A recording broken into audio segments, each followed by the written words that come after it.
Welcome back, Survivors, episode 5 of season 4, Surviving the Season. I'm Adam. Greg's here.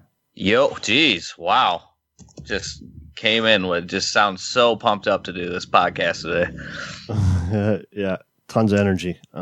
It's like good God, 95 degrees here, and I worked like 12 hours. So awesome. You're lucky enough to have a job, right? Special guest today, Pete Smith. What up, Pete? Hey, how's it going? Good. What the fuck? Nobody has any energy here. Let's go, people. Let's get pumped up, man. We're about to talk some draft. The most, probably the least important thing for Browns right now. I'm not sure how much the draft is going to matter this year. Pete, do you think one starter comes out of this year with saying no, if no injuries happen and we go into the season with the guys that we have there now?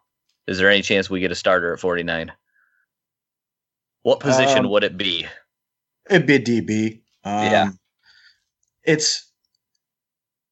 I don't want to say it won't be a starter because they could get a guy that's really good. Like they can get a first-round caliber player, and there's a lot of them that could be there.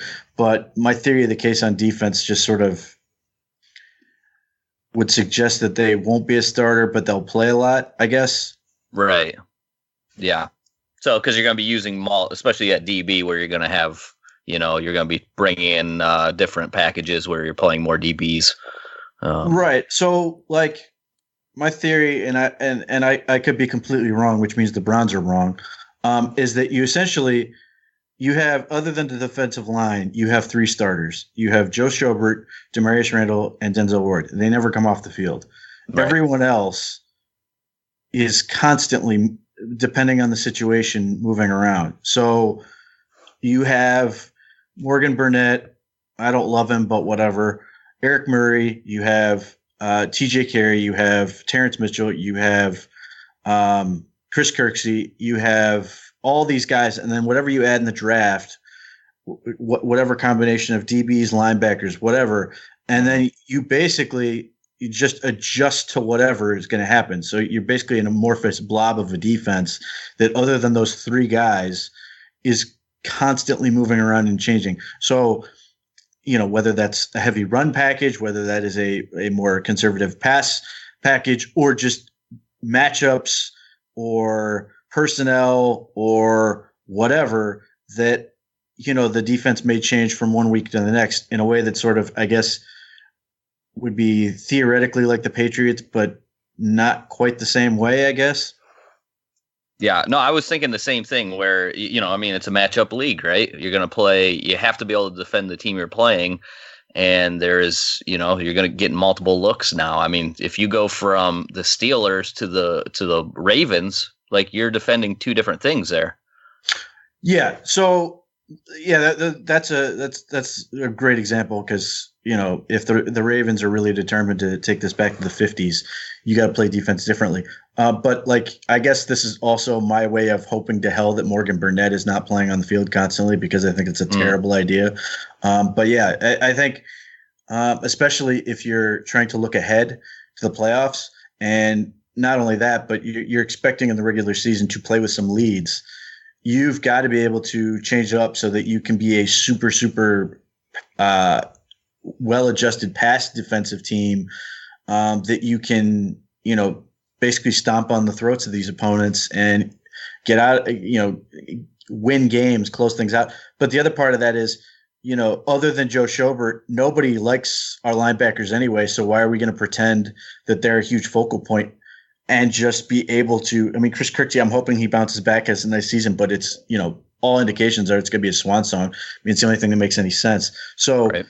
If this really becomes a situation where, if the Browns can start scoring points, or it becomes a, sort of a shootout type situation, that the sooner you can get to a defense where Joe Schobert's your only linebacker on the field, the better you're probably set up, which is, why I'm hoping the draft sort of leans that way, where it's basically, a bunch of DBs that are floating around, changing depending on the situation. And Morgan Burnett, although, the second I mentioned it, a bunch of people were in my mentions telling me that that's the reason he got out of Pittsburgh, is because he didn't want to be a quasi linebacker.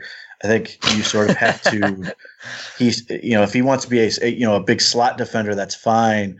and some of those other things. But the less linebackers, the better off this team is, unless they are able to, get some really nice players that can come in and contribute early. Well, I mean, that's exactly what he's going to be, is he not? I mean, he's going to be he's going to be playing in the box. I can't imagine him. I feel like and let me get your take on this, but Eric Murray's like what they thought was a better upgrade to BBC. Better, worse. I guess they're assuming he's better. But the big difference is that Eric Murray is a fantastic special teams player, and they have made some moves that suggest they are specifically trying to get guys that can help them and contribute, but are more geared towards special teams. I mean, both linebackers they've signed, whose names I've already forgotten because they're not good. Yep. Are almost entirely special teams. The fact is, like, you would never want either one on the field if you can help it on defense. Yeah, Darius Taylor was the one. I don't even know who the other one was. Wasn't Ray Armstrong was from last year. Who the hell was the other one? It doesn't matter. Yeah, I mean, the only reason Darius Taylor I remember him is because he was not a Darius Taylor when he came out. He was a Darius something else. I didn't even know that. Yeah, so I actually remembered him coming out of college. I think he was either South Florida or one of those directional Florida schools. But yeah, he had a different last name coming out, and he's okay, but he is still a special teams guy. Right. You don't want him on the field if you can help it. Even though he, came in and said his goal is to be a starter. Well, so is everybody's. It's not really realistic. I mean, I think this draft is not as good as some drafts. I think it's a relatively down year, but it does still work out really well for some of the things the Browns really need to address. So, even though they don't have a first round pick, and even though, there are a lot of people who can't talk about the draft without a first round pick, I do think there's a really good opportunity to get impact, but it may not be immediately visible to the average fan, and maybe ultimately the second round pick or the third round pick or whatever can become a full service starter. But again, I think it's more likely that they will be role players, which is fine, whether that's a defensive lineman, a defensive tackle, badly needed to rotate for Ogunjobi and Sheldon Richardson. Or it's DBs that can come in and sort of do different things as they sort of hopefully evolve into, players you don't want to take off the field. But again, the only players I don't want to see come off the field at any point right now are Randall, Ward, and Schobert. Right. And Garrett, I assume, but you're talking about in the secondary. Yeah, secondary but just the players. Nature of the beast with defensive linemen. I got you. Yeah. The goal should be about 70%.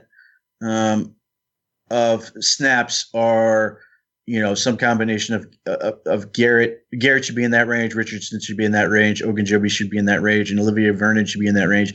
And then it's, if they're smart and they can do it right, and they don't need to be a linebacker, that you can find a way to make it so that they always have some combination of Jannard Avery, Myles Garrett, and Olivier Vernon, or potentially all three in some situations. Okay. Yeah, that makes nice sense. To have some depth and able to move guys around like that. We're not usually in this situation. Yeah, exactly. And I think Olivier Vernon in particular makes it so Myles Garrett can hopefully play more in the three, and he can be sort of they can use him like the Houston Texans move around Devian Clowney or JJ Watt and basically find the turd on the other side of the ball and just put him there and say, try and stop us type situation. But the fact that you have Olivier Vernon and Jannard Avery, potentially as edge rushers, and now you can put in Myles Garrett wherever you feel like it, is a fantastic situation. And, you go back to his rookie season and in the first play of his career, it was at the 3, and I still don't think that guard touched him as he freaking killed the Jets quarterback. Yeah. Yeah. And who doesn't love a old-fashioned game of find the turd? Let's be honest. But so as we go through this a little bit, we'll break down. We'll start on offense, but I think the other thing we kind of need to talk about with this draft is they're going to probably be looking to play, replace guys next year, guys that will be coming off contracts. So that'll be something we need to look at. The way that they replace Zeitler this year with his name slips my mind every single time I talk about it. Austin Corbett. Thank you, Austin Corbett. The Mormon Mauler. I love it. So I imagine that would be another thing that they'll focus on. Okay, what contracts will be coming off the books next year? Also, if we can't get production right away from somebody because of the roster being pretty much set. But let's start with quarterback. There is an actual position here that could be filled. I know we just signed one of the AAF guys, Garrett Gilbert, right? The kid that played for SMU, I believe. Yes, he did. Yeah. So he was halfway decent, coming out of college as like a guy that you can work with and see, so that's another arm there. But I have this year with the quarterbacks, I watched each one game. I'm doing one game scouting with the quarterbacks. I'm not wasting my time because we have one. So Pete, I guess give me an idea of somebody in the draft here. I know we're not going to take one of these guys, Kyler Murray, Haskins, Locke, Greer. These guys are probably Daniel Jones going to be gone. Anybody else on that list that later in the draft you might be looking at? I would not draft any quarterback if I'm the Browns, but if he's an undrafted free agent, I would bring in Gardner Minshew from Washington State. He is a lot like Baker Mayfield, but he doesn't have the arm. He moves around really well. He's really cocky and very comfortable in his own skin. He knows how to make plays, and he was great at Washington State. And obviously he traveled around a little bit in college. But if you're trying to find a guy to stash on a practice squad, that's a good one to get. And obviously we shall see how the Browns go with this.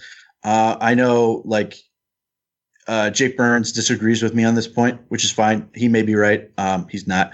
But the idea that I don't care about carrying a third quarterback, I don't. I mean, to me, that roster spot is worth more than a quarterback you can put there right now with what's available. Now, if Garrett Gilbert or a Gardner Minshew or whoever you were to bring in, the kid out of Murray State, for example, Drew Anderson, who played at Buffalo for a minute.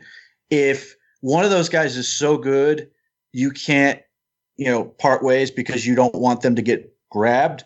Great.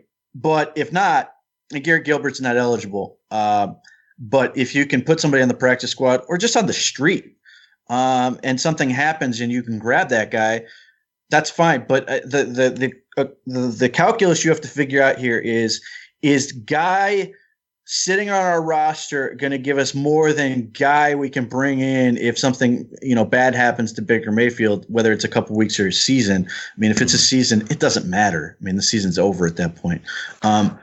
But you've got what's his face? You got Coach Stanton out there.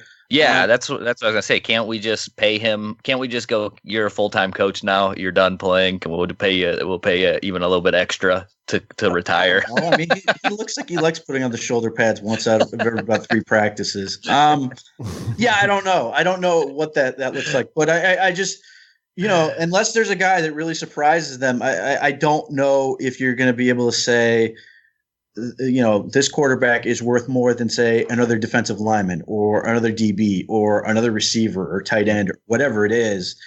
My inclination would be to say they won't be, but that'll be something that's interesting to watch. But yeah, Gardner Minshew's a guy I like. I liked him at the Senior Bowl. Again, his arm is not good. It's going to be what gets him back.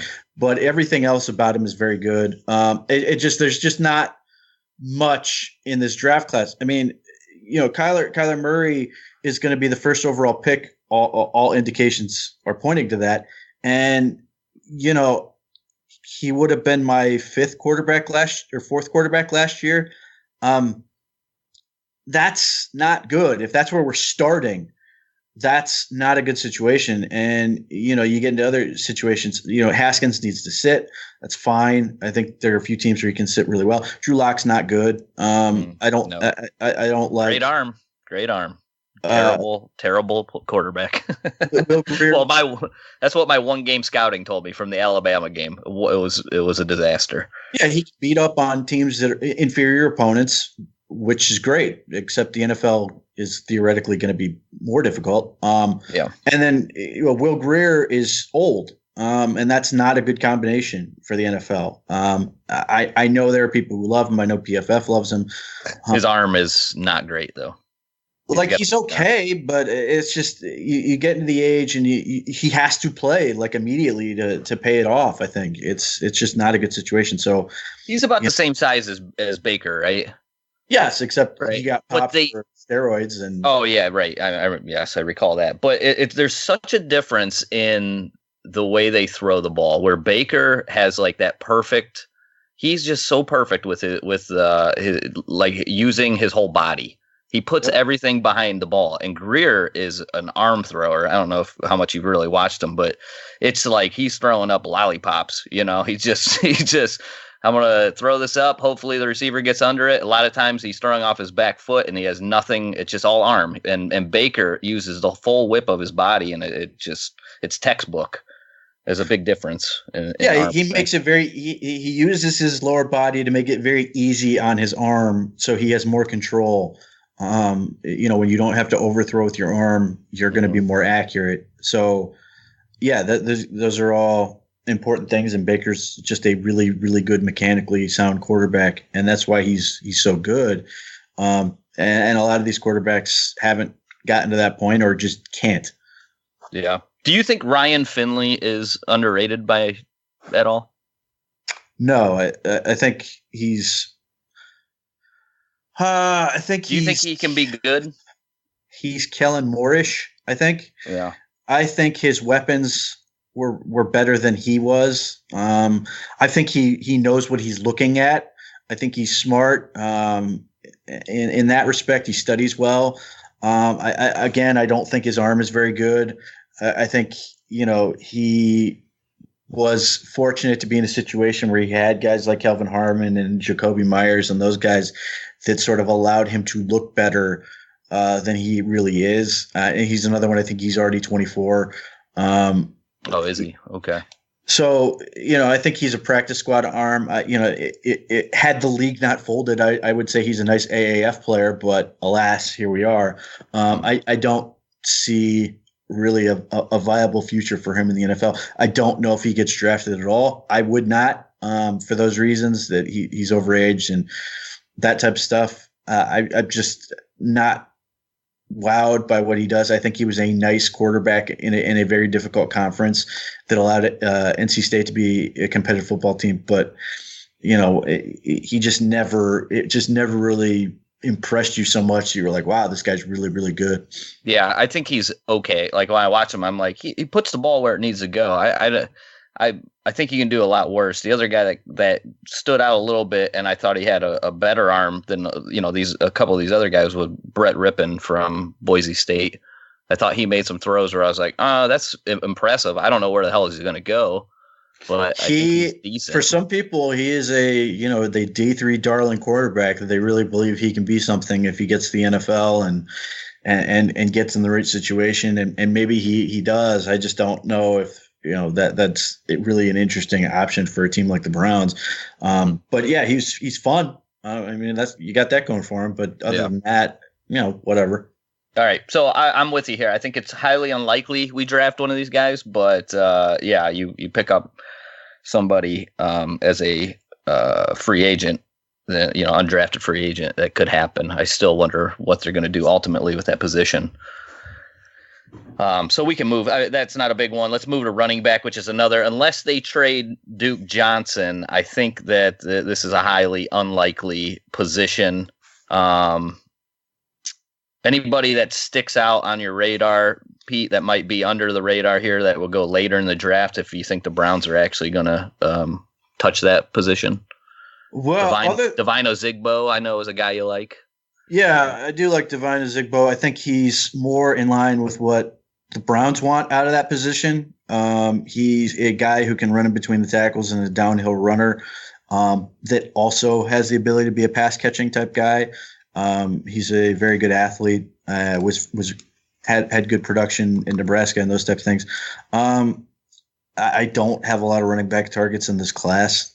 Miles Sanders is the top running back to me, and then it's you're looking at guys like Alex Barnes, Darrell Henderson, who I think will go earlier than I'd probably take him. Benny Snell is okay if you like a plotter. His athleticism is not great, but he was exceptionally productive, and he's still young. But if you're saying like, a guy who may not get drafted or may go super late that could be interesting, AJ Ouellette from Ohio is in that club to me. He's older than most of these other guys. He's 23 already, which is old by running back standards, I guess, but not really something that would hurt him in terms of his overall career arc. But he produced. He's 5'9" and change, 208 pounds, ran a 4.5, really good agility, really strong, 32 bench reps. He at least knows where the weight room is. He had 1,518 total yards this past year, which is 25% of Ohio's offense. And 21 receptions of that, or 21 receptions for 212 yards of those 1,518 yards was in the passing game, and 14 total touchdowns. I think, if you're trying to find like sort of a gem that could come in and, give you a nice little player, he might be the guy that does that. And for whatever reason, Ohio University in general is being overlooked, in my opinion, in this draft class. There's a couple guys I like there. And then there's a guy who just missed the mark for me in Joe Lowry, the offensive tackle. But like Poppy White, their receiver, is really, really good. And he's a guy who the way he's at least addressed in terms of like the way I see him talked about, which is not at all. If he goes undrafted, he's outstanding in terms of a prospect profile. Who would have known? We've been talking about OU players. I was looking at the same thing. 49 missed tackles for Ouellette. Is that how you pronounce that? Ouellette?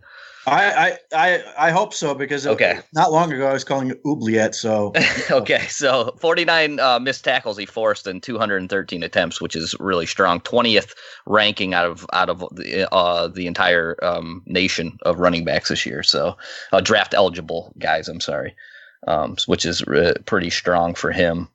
Other than him, like, what do you think? You're thinking like a guy with a little bit more size. You don't think they're going to go as like if they get rid of a Duke, they won't look for another third down type back? You think they're going to, that's sort of their model, is going after those guys that are 220 pounds and force missed tackles and that kind of thing? It's not necessarily that they want to go big. It's just, I think they want somebody who's going to, be confident running in between the tackles. I get the sense that, and maybe it's just a unique situation with Duke Johnson, and they still have Dontrell Hilliard, which is sort of in that vein. But I maybe I'm reading too much into it, and it's purely a Duke Johnson situation. But I get the sense that they don't love cutesy running backs in that standpoint. I think in that sense, I think Freddie Kitchens wants more of an old school guy that gets it done in between the tackles and catches the football. So a Zigbo is a guy who can run in between the tackles. Ouellette is a guy who can run in between the tackles, but they also, Ouellette 21 receptions for 212, a Zigbo 23 receptions for 203. Like, I think they want more in terms of that. And obviously I think blocking comes into premium and that type of thing. But I think what they want, I think, is more Nick Chubbs, really. Right. Okay. And that he can sort of do it all. Certainly has to improve on those other things. But I think in some respects, they're basically trying to say, if we spread you out and we put a bunch of receivers out there, that we want the ability to go downhill between the tackles and take advantage of the numbers that, Odell Beckham and those guys are going to hopefully take out of there, and that you get somebody with a little more physical ability in terms of toughness, as opposed to a guy who's trying to run away from people. Right. Okay. Because I was going to ask you, I was going to bring up Darwin Thompson. He is, what is he, Nevada? Have you watched him at all? He's only got 1 year of production. He's a third down type back. He's really small. He's like 5'8". He's on 190 pounds. Utah State. Thank you. But he 1,000 yards, 1,044 yards, average 7 yards a carry, forced 48 missed tackles and 151 attempts. So I know that is a thing that John Dorsey really loves. He loves guys that make you miss, not or just break tackles. It doesn't have to necessarily be a shifty guy or whatever. He just wants you to be able to break tackles. So that's a guy that was in that third down mold. That I was thinking the other guy was James Williams from Washington State, who's just really mostly a pass catcher. He runs a little bit, but he does all his damage at Washington State, where they pass so much from catching the ball. No, the guy that I think might be interesting to the Browns would be Jalen Moore from App State. Mm-hmm. And, he's obviously fallen off the map because he suffered an injury that ended his season. But he had a lot of hype going into last year, into based on his play. And then he sort of fell off the map because he got hurt, allegedly healthy now, is a guy who's not afraid to take on contact and those type of things. If that guy's sitting there late in the draft and they want to grab a running back who could potentially be maybe at a better value by virtue of the fact he was injured, that would be a guy that could stand out. But again, I don't have many. I mean, I literally read off all my running back targets. Yeah. Okay. That's where I'm at. Darwin Thompson's fine. His production is okay. He's in one of those situations where he's in a multiple back set grouping that can hurt your production. Now, if you're trying to find specifically a third down back type, that's not a big deal because you're not expecting them to potentially be, maybe you're not looking as potential Pro Bowler types. But at the same time, if you're going to take a guy and you have the opportunity to get somebody who's, career profile at least suggests that that's possible, that's probably the better overall situation. At least It would be to me. But yeah, I mean, you could absolutely pick a guy specifically because you like, what he does as opposed to, that analytic arc. Sure. And I'm assuming like if even if they trade Duke, they're probably not spending a draft pick on it. It's going to be an undrafted guy for the most part, right? I mean, is that what you're thinking? It's hard to say. I mean, I don't know if you trade Duke Johnson, and I'm assuming if he's traded, it's likely to be part of a trade up of some sort or some draft day thing. And they may ultimately just keep him, but because. First and foremost, it is. I've seen the analysis where they're talking about how it's cheaper to wait, until you get past June 1st. To me, it behooves them to trade him now, before that, because then you're going to get that money on this year's cap and free it up for next year's cap, which is where I think they want to be, as opposed to deferring it, splitting it in half for a year and getting what I think is a $2.5 million cap. Dead cap penalty next year. Like, that is definitely not where I think they want to be. But I don't know if you want to come out of the draft and basically say it's Nick Chubb and Dontrell Hilliard until hopefully Kareem Hunt,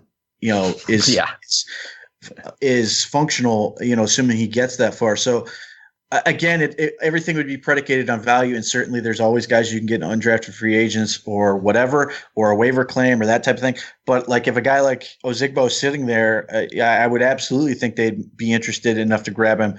But it entirely depends on what their board says. Sure. Okay. Well, we can move on from running back. Let's get in now to wide receiver. When you look at the roster here, what are we looking at for, I feel like our bases are kind of covered here. We have the slot guys, we have our outside guys. We have our guys that can catch the ball after, make a play after they catch the ball. We have our, a big guy in David Njoku who can go up and, make a catch in the end zone if need be. Like, is there anything we're missing or we're lacking out of our wide receiver group? I mean, you're always just looking for more. I mean, I guess is the way to put it. Playmakers, is that what you're in general, playmakers? Well, to me, given what Baker Mayfield does, I'm always looking for yak guys. I mean, that's just because that's just what he is. He's the guy who absolutely can put people in position to make a catch and run. And if you've got guys who can take advantage of that, they're going to be better for it. So, that is the thing that's always going to be more attractive to me with a guy like Baker Mayfield. But it's more a question of, if they make certain moves, what does that say about how they feel about certain people type deal? So if they take a slot receiver, does that suggest that they're ready to move on from Jarvis Landry next year? We can dream. I don't know if that's true. Or does getting if they take a receiver early, does that make you more nervous about Antonio Callaway's future? Or, are you planning for life after Rashard Higgins, or, that type of stuff? It's more of a, you have to look at it from a, if they do this, then this probably means this, as opposed to they need such and such. It's like, Steve Dorchek was trying to say the Browns are going to look at size. Super insightful. Which ignores the fact that good is better than tall, and they have a guy who's really tall who's a high jumper. Like, you don't need to get this. Like, size is great, but not at the expense of talent. So, that's why you have Odell Beckham. It's not because he's big, it's because he's really good. Right. And you want more of that. So it's more predicated on, they take a certain thing, then it means, then we'll read into the meaning of it. There are guys or they just, are seeing an opportunity to grab talent and they want to do it, or a guy performs a certain role and they want to try to exploit that or whatever. But, I should probably double check this because I keep talking about it. It seems like John Dorsey likes taking a receiver every year. He loves the position. He likes taking them, that late or that early day 3 area. Sometimes late day 2. It doesn't always work, but he likes to try to get some guys that, have that lightning in a bottle type feel, or get some real value that can sort of just give you more weaponry and more options. So that is sort of what I'm looking at in terms of this draft class. But yeah, I mean, everything is, we'll see what happens and then derive meaning from it. Yeah. So anybody, maybe a couple guys that you have on your board that you think would be in play for the Browns? The concept I'm interested to see if they want to exploit, because there's a million of them in this draft class seemingly. Is Andy Isabella sort of the highest rated one of these, or maybe Marquise Brown if you like him. But I like Isabella better. Do they want a guy who's small, thick, and can play on the outside, and has, that game-breaking speed that you can potentially line up? And in that respect, you're saying potentially, does he want to try to find a Tyreek Hill type player? Because this draft has a ton of them.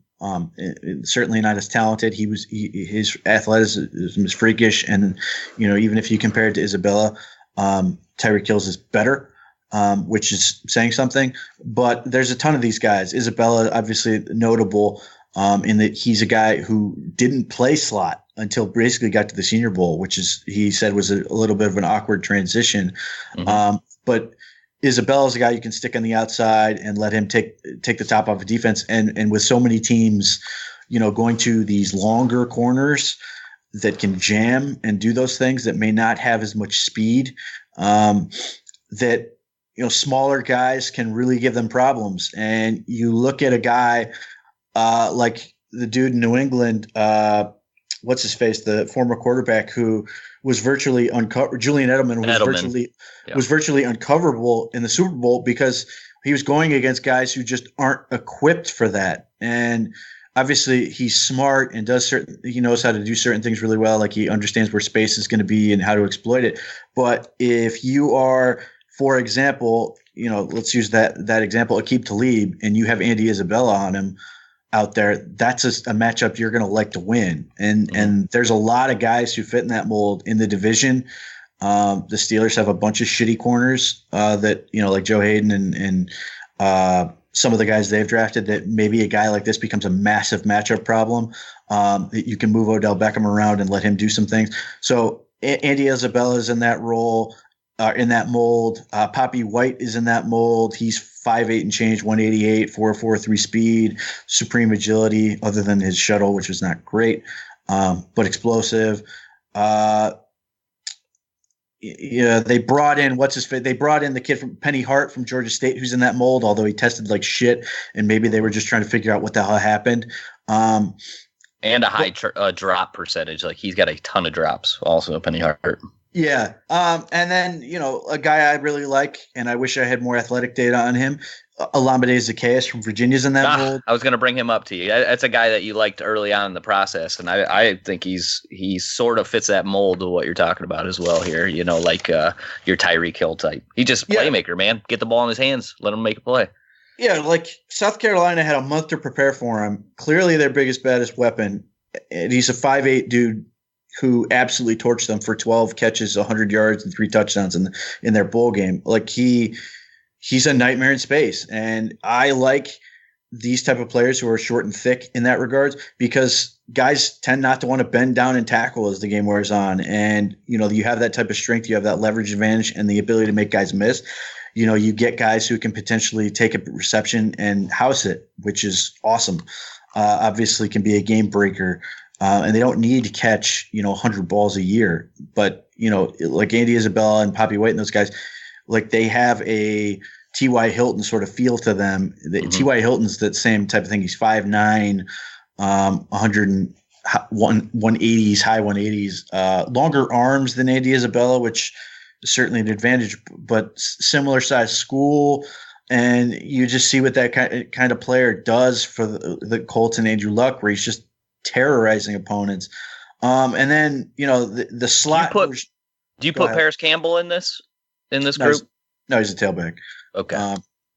All of his receptions are like 5 yards and in. I know it's not very much. It's I was just looking at it today. They had it like how far his average reception was downfield, and I don't have it in front of me, but 79% or 79 out of his 91 catches were from the slot, and most of them are like screen passes. Where Andy Isabella was only 33 out of his 101.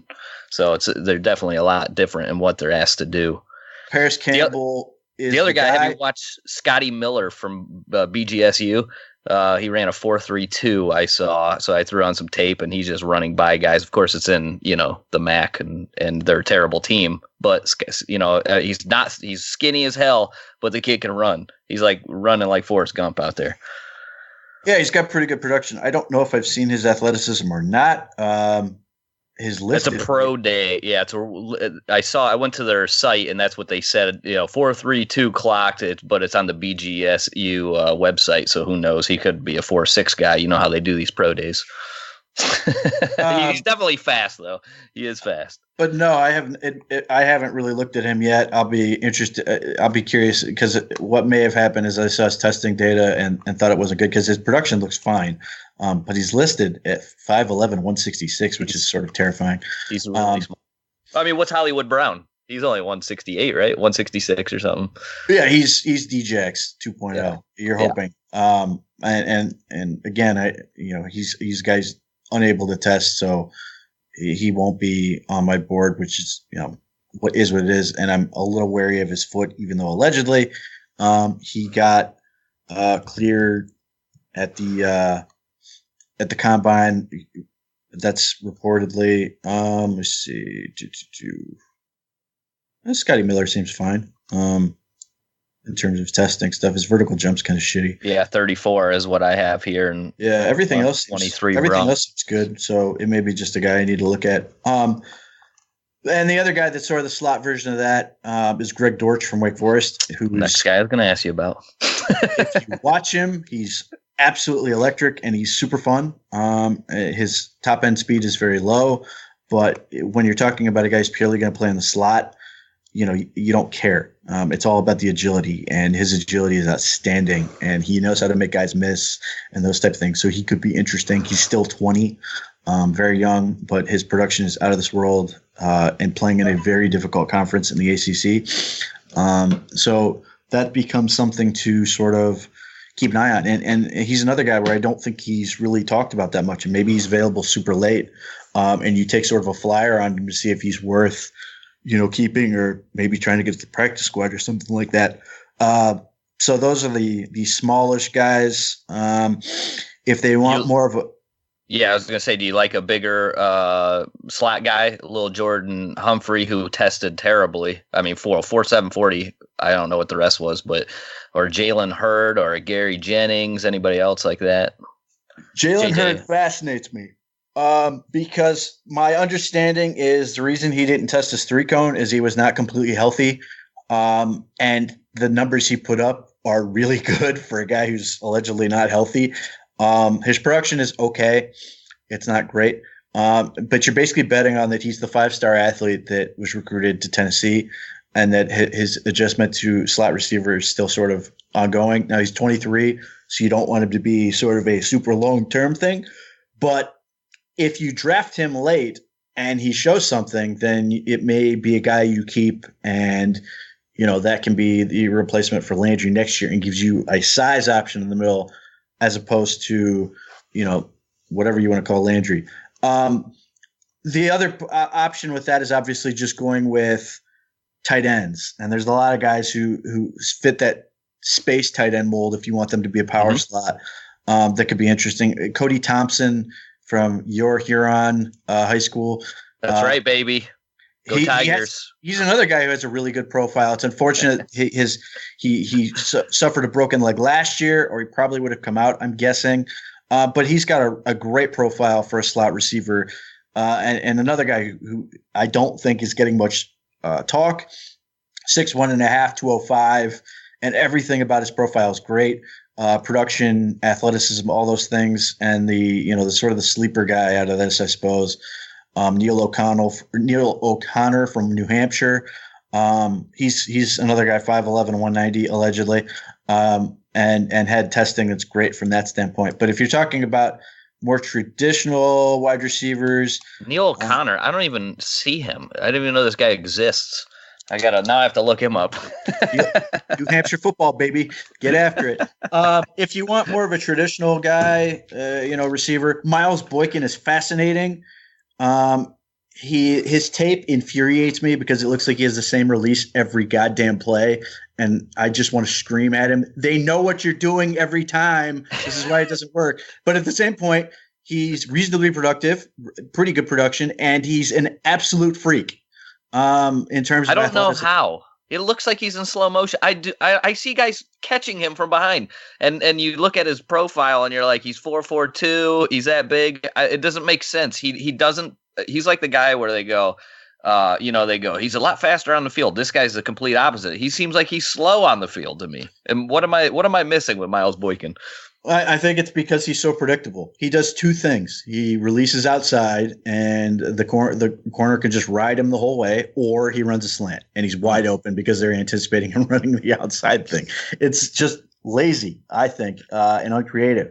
But where you see the testing on tape is how well he controls his body and can go up and get the football when they go to him in the end zone, and those type of things, are those jump ball type scenarios, and those type, and he is a guy, you get him a slant, he can be dangerous with. I think the interview process becomes interesting with him because again, unless he was coached to do this wrong, you wonder why the hell this is the way it is, where he's doing the same stupid thing over again. And I would suggest anyone who's sitting there wondering what I'm talking about, go put Miles Boykin tape on. Watch him release outside every time, try to go arm over, and that's it. Like, that's the only thing he does. And if he's not doing that, he's running a slant, or he's going slant into crack block. Like, you're sitting there and you're going, this is Notre Dame. Like, you should be good, and you're not at this stuff, and it's crazy. I really like A.J. Brown, and I like N'Keal Harry. A.J. Brown becomes a really interesting player if for some reason he's sitting there at 49. Now, the problem is he literally would be taking the job of Jarvis Landry in a year, because that is what he is. He is a tremendous slot player. Doesn't mean he can't play on the perimeter. It's just he's really good as a power slot. And you watch him, I remember watching him early in the year, and I thought he was outstanding. And people basically going, ooh, he's going to test like shit. And lo and behold, he's 226 pounds and he runs a 4.49 and has all the testing that goes with it. that suggests he's going to be great. He's productive. He's the best. He is the best Ole Miss receiver in this draft class. I cannot say this enough. DK Metcalf ain't it. And N'Keal Harry is the same deal. He's a guy who can play outside, but maybe at home as a power slot. He fascinates me. He's supremely strong. His ability to track the ball and adjust on it in the air and those type of things is outstanding. And his speed, when you can let him get out and run, is not bad by any stretch. You're not thinking he's necessarily a burner, but he is sort of a build-up speed guy. And then I like his quick feet. Those things are interesting to me. But, those guys may be off the board before they get to 49. And then, they may not be the best player for the Browns in 49 either, given what's available. I'm not as high on Hakeem Butler. I'm going to go back and watch him again. I get why people love him. My concern is that he's Braylon Edwards in terms of why he drops the ball so much. And I need to sort of vet that. I haven't had a chance to do that. I get it. He's, 6'5" and change, 227 pounds. He does all these things. But my understanding is, at least listening to Dane Brugler, the NFL is sort of like, we don't get what Twitter sees. And again, I loved Alan Lazard last year, who has a lot of the same characteristics and went undrafted. So right. I don't know what the deal is there. So he's another one I have to go back and watch. The guy who I love for Baker Mayfield, and he's going to go later than he probably should, is Stanley Morgan Jr. from Nebraska. He's 6 foot, 202 pounds. 4.53 speed. Everything else is fantastic. His production is great. He's a guy who can do underneath stuff. He's a guy who can go track the ball over the top. He's just a really good football player, I think. And it seems like he's sort of in between enough that maybe he's not, that maybe people don't think he's enough of certain things.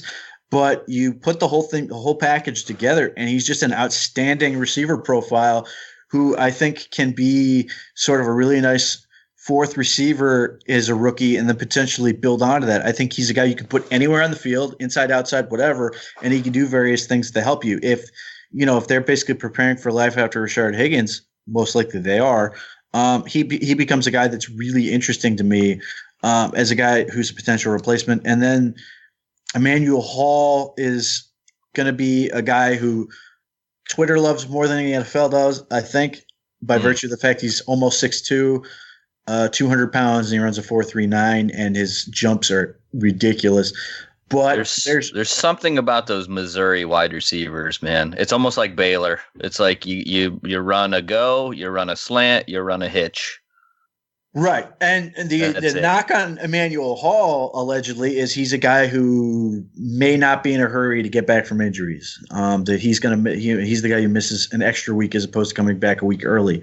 That's something they have to vet. And if that becomes something that teams think is true, like John Dorsey, I would imagine that he's going to cross him off the list pretty quickly.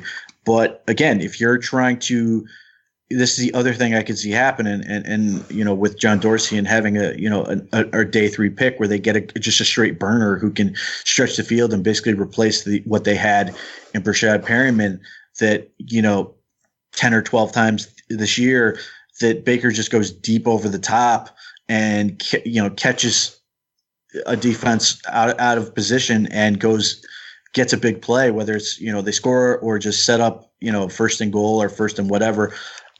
On the other half of the field, a guy who can flip the field, Odell Beckham and these other guys are going to take so much attention that, who's your fourth and fifth defensive back who are going to cover somebody like a Hall, that maybe that becomes an opportunity to exploit.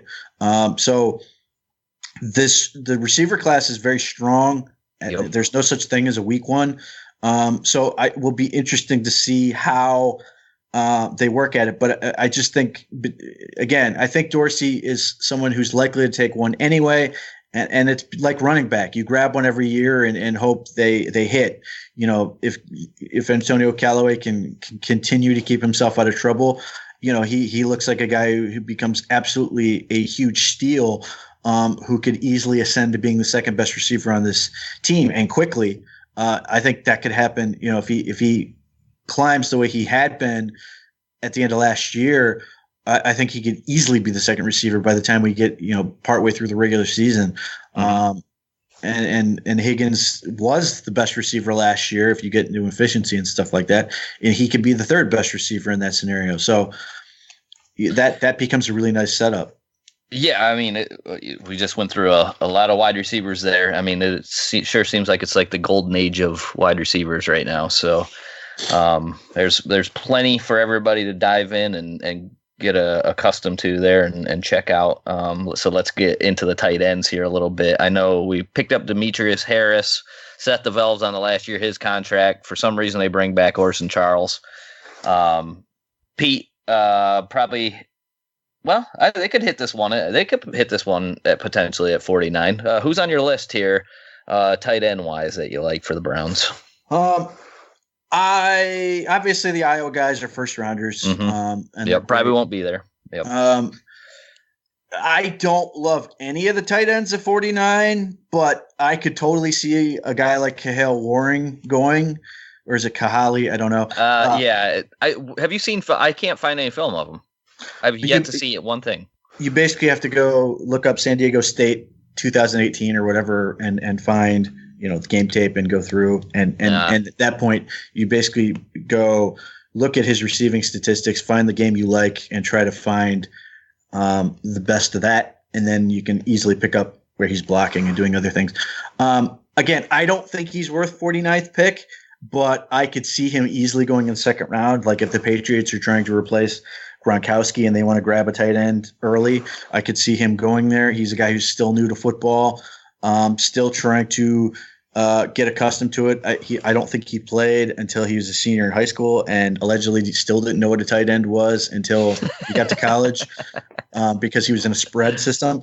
But he has the size, he has the production that you want out of that position, and it's a question of, is he ready enough to contribute, and are you going to get enough out of him?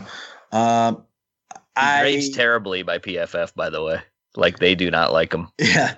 That's right. Again, I think he's more of a late day 2, early day 3 guy. And then you can bet on that potential and say, we really like this. I mean, he just turned 22. There's a lot to like there, but I'm not where some people are, where you're like, oh, we can grab this guy in the second round. Josh Oliver is interesting to me because he plays largely he seems like a space tight end, but he does have experience in line and can do some stuff, but he's really, really impressive out of San Jose State. Foster Moreau. Yeah. I was real quick on Oliver, 26 slot receptions. So that's what you just brought up, how they split them out, which is the second most out of any tight end in the draft class. Yeah, he was their featured dude at San Jose State. So, 15% is a really safe number for getting sort of elite production. And he had 22.5 because he caught 56 balls for 709 yards and 4 touchdowns this past year. Like, he was their dude. He's a nice player. And I would love to get, again, we talk about power slot. That's, to me, what Josh Oliver could be for you. He could be an H-back / power slot. The guy who's fascinating to me is Foster Moreau. Because it's part of this is on LSU, but really it's because they didn't have enough offensive linemen that were good, that you have this dude who's just like a freak athlete, and they had to keep him in to block so much at LSU. So he's got a ton of reps as pass protector, and in certain games you see him actually get left to block defensive ends. Again, great experience and exposure from that standpoint. He's a pretty good run blocker, not always, not super consistent, but again, a guy who gets after it, gives a lot of effort. And then you see him as a receiver. He's a guy who, he can catch the ball and power through some guys. He's kind of the guy you don't want to tackle when he has the ball in his hands. And he fascinates me because I think he could go as early as round 2 and as late as, round 4 or 5 area. Yep. And he also fascinates me because I think Freddie Kitchens, the old tight end coach, would absolutely love Foster Moreau on his roster. as a guy he can sort of be his pet project. And obviously Freddie Kitchens loves tight ends. Todd Monken loves tight ends.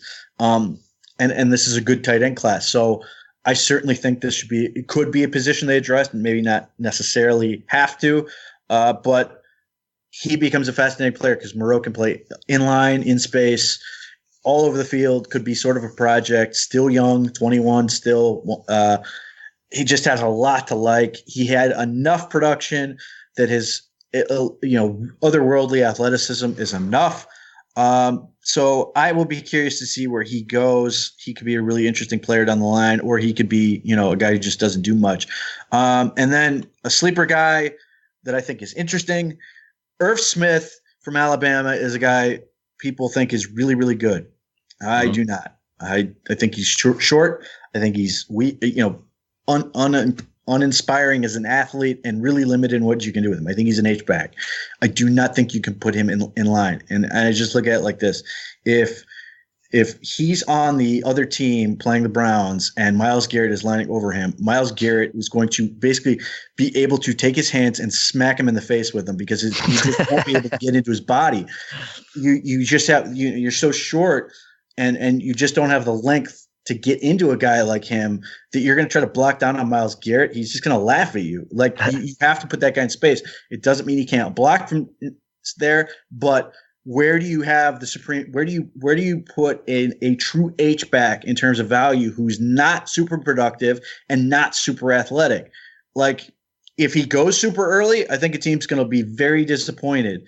If you get him in round day 3, I think you're going to be fine with what you get out of him. So take that, and then you take a guy like Mequan Dean from Western Kentucky. 6'3", 239, a lot like Irv Smith, actually a little bit taller.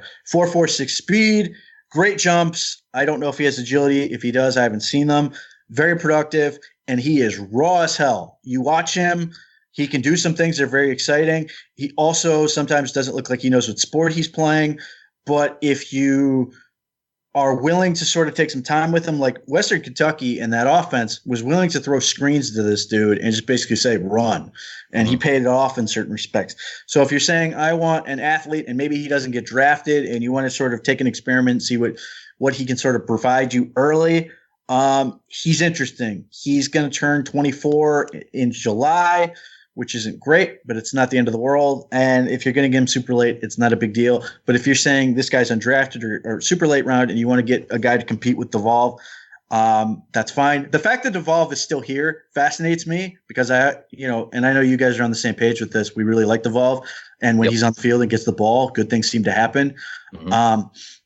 So I'm hoping that, A, he can be healthy, and B, that, they can utilize him to his full effect. And it goes back to me that I think it was Baker Mayfield responding to none other than Colin Cowherd. It may have been when he was doing an interview. Yep, the first time he was with Colin Cowherd. He said, talking about talent the Browns had, he mentioned Seth DeValve by name. And granted, I understand that at the time, Seth DeValve was a guy that Baker Mayfield was throwing to quite a bit because they were on the twos, but he was throwing to him a lot and really liked throwing to DeValve. So I'm kind of curious. I don't have very many expectations for him. I'm just curious to see if they're keeping him for a reason, if he can show out and do some things. Every camp, it seems like they love him. He gets the ball a ton. Obviously, he had the quad injury that held him out. But again, if you want to bring in some competition, maybe a Mequan Dean from Western Kentucky could be interesting. But that's one of those low-key storylines I'm interested to watch. I think the tight end class is not as good as I was hoping it was going to be. Certain guys have really underwhelmed in terms of testing, but it's good enough where if the spot hits right and the value's there, and you've got two coaches in this, in Kitchens and Monken who both love the position, that they don't grab somebody basically saying, look, it's just too valuable not to. I would love the Browns to be in a situation where they think they have 4 guys that it's worth keeping 4 on the active roster. But we'll see what happens. Hey, the last guy I wanted to talk about I had on my list was he left the combine with a heart condition, but he was cleared. I don't know what happened to his pro day. That's CJ Conrad from Kentucky. Have you seen anything on him of what his testing was? He might not even have. thought No, you know what? They didn't test yet, I don't think, actually. No, they did. I think did, he okay. got like a 4.6 or some 4.6 or 4.7, which would be perfectly fine for him. Okay, because that's like another slot type guy. If sort of in that same mold is what I was thinking. Yeah, and I remember watching film for him getting ready for the Senior Bowl and stuff like that, and he had fantastic production. And he was an interesting guy on tape. He's another guy you don't want to tackle him when he has the ball in his hands. He's just sort of a wrecking ball type guy.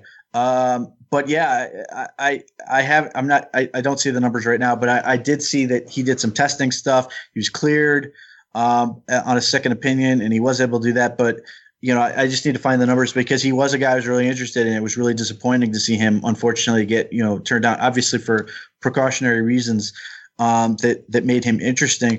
But he was a guy who's interesting. And although he will not make it for me based on testing results, the guy I would absolutely have no problem drafting is Tommy Sweeney from Boston College. Although he is, sort of it seems like it's unlikely given the fact that he did sign Harris. It seemed like a guy you would draft if you were looking for life after the playmaker Darren Fells. But since they've got that's what we're calling him now, the playmaker. Listen, he had 11 catches on 12 targets and 3 touchdowns. The most efficient player on the team by far. And every time, look, here's the thing with him. Every time the ball was thrown to him, good things happen. You were excited for him to get the ball because it always, when you're 11 of 12, something's good's going to happen and you get 3 touchdowns. It was always a pleasant surprise when he got the ball.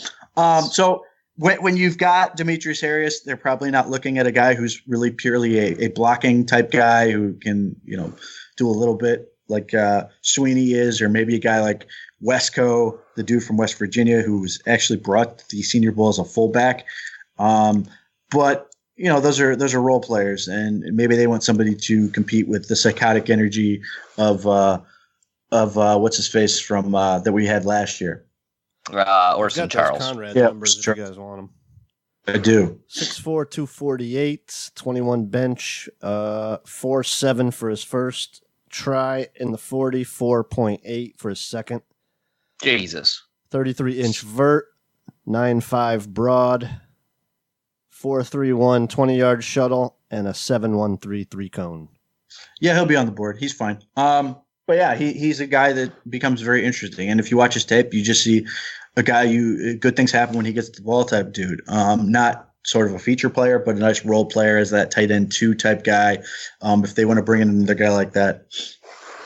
All right, let's. The last thing I was going to say about Demetrius Harris. Again, another guy that can add to special teams. So you better because he can't catch for shit. Terror, just absolutely horrendous hands. All right, let's go to it now. This is a position, offensive tackle, where we legit could take 2 if there's 2 guys they like. I don't know if it's going to come like that, but Greg Robinson, 1 year deal. I'm pretty sure that we could let our right tackle go after this year with like nothing hurt, right? Adam, you could get rid of him now and not really lose much. Yeah. So this is a position here that I think is going to be in play at 49 all across the board. So give me a couple guys. Hubbard's I don't this year actually. Hubbard is? Yeah, he'd be after this year. 9.3 dead this year. What about next year? Do you have that? Okay. There you go. So you don't have to hit Dillard. You don't have to hit the Florida kid. Give me a couple guys that are going to be on the board. You think? Well, I mean, first and foremost, I see Dillard still mocked in the second round. I love Jeff Risdon, but he had him going to 49th. Nice. Yeah, hey, this is huge. He's the best tackle in the draft. He's the best tackle in the draft. And we got him. Juwan Taylor has not done any athletic testing. I don't think he's going to do any athletic testing. That scares the hell out of me. So those guys don't matter. I don't know but that scares me. So if you are looking at the next group, my second rated tackle is Oli Udoh from Elon. And that may change simply because first and foremost, Kendall Lamb is probably your right tackle next year, and he might be your right tackle this year. That was a really good signing. He could potentially beat out Chris Hubbard now. He was the lone bright spot on that god-awful Houston Texans offensive line, and the Houston Texans let him go. That's utter insanity to me. But I do think that is going to be part of the equation, that whether Hubbard starts this year, he's not going to be here next year, I hope. I hope they trade him as opposed to cutting him. But I think Kendall Lamb will ultimately take that job. So they really just need a left tackle.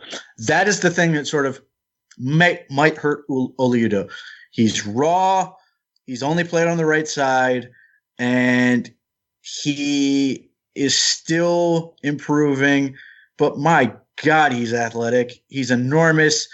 His athleticism is great. He just screams James Campen guy in terms of an athletic project. He busts his ass. He's really flexible. I played the Shrine game at right guard. I don't think he'd ever played guard, but I still love the effort he put in there. And then he played, he's a right tackle at the Senior Bowl, and he got better and better and better to the end of the week, where he's the only guy who was there who stoned Montez Sweat on back-to-back plays, and he got him like both times. It's not like he's crushing him like pancake block, but he actually stoned him, stopped him straight dead in his tracks twice. He's young. He's only 22, barely. As of February, he's 22. If it would not surprise me if the Browns grab him earlier, but if he's sitting there day 3, I would run the card up. He is just ideal for that type of position.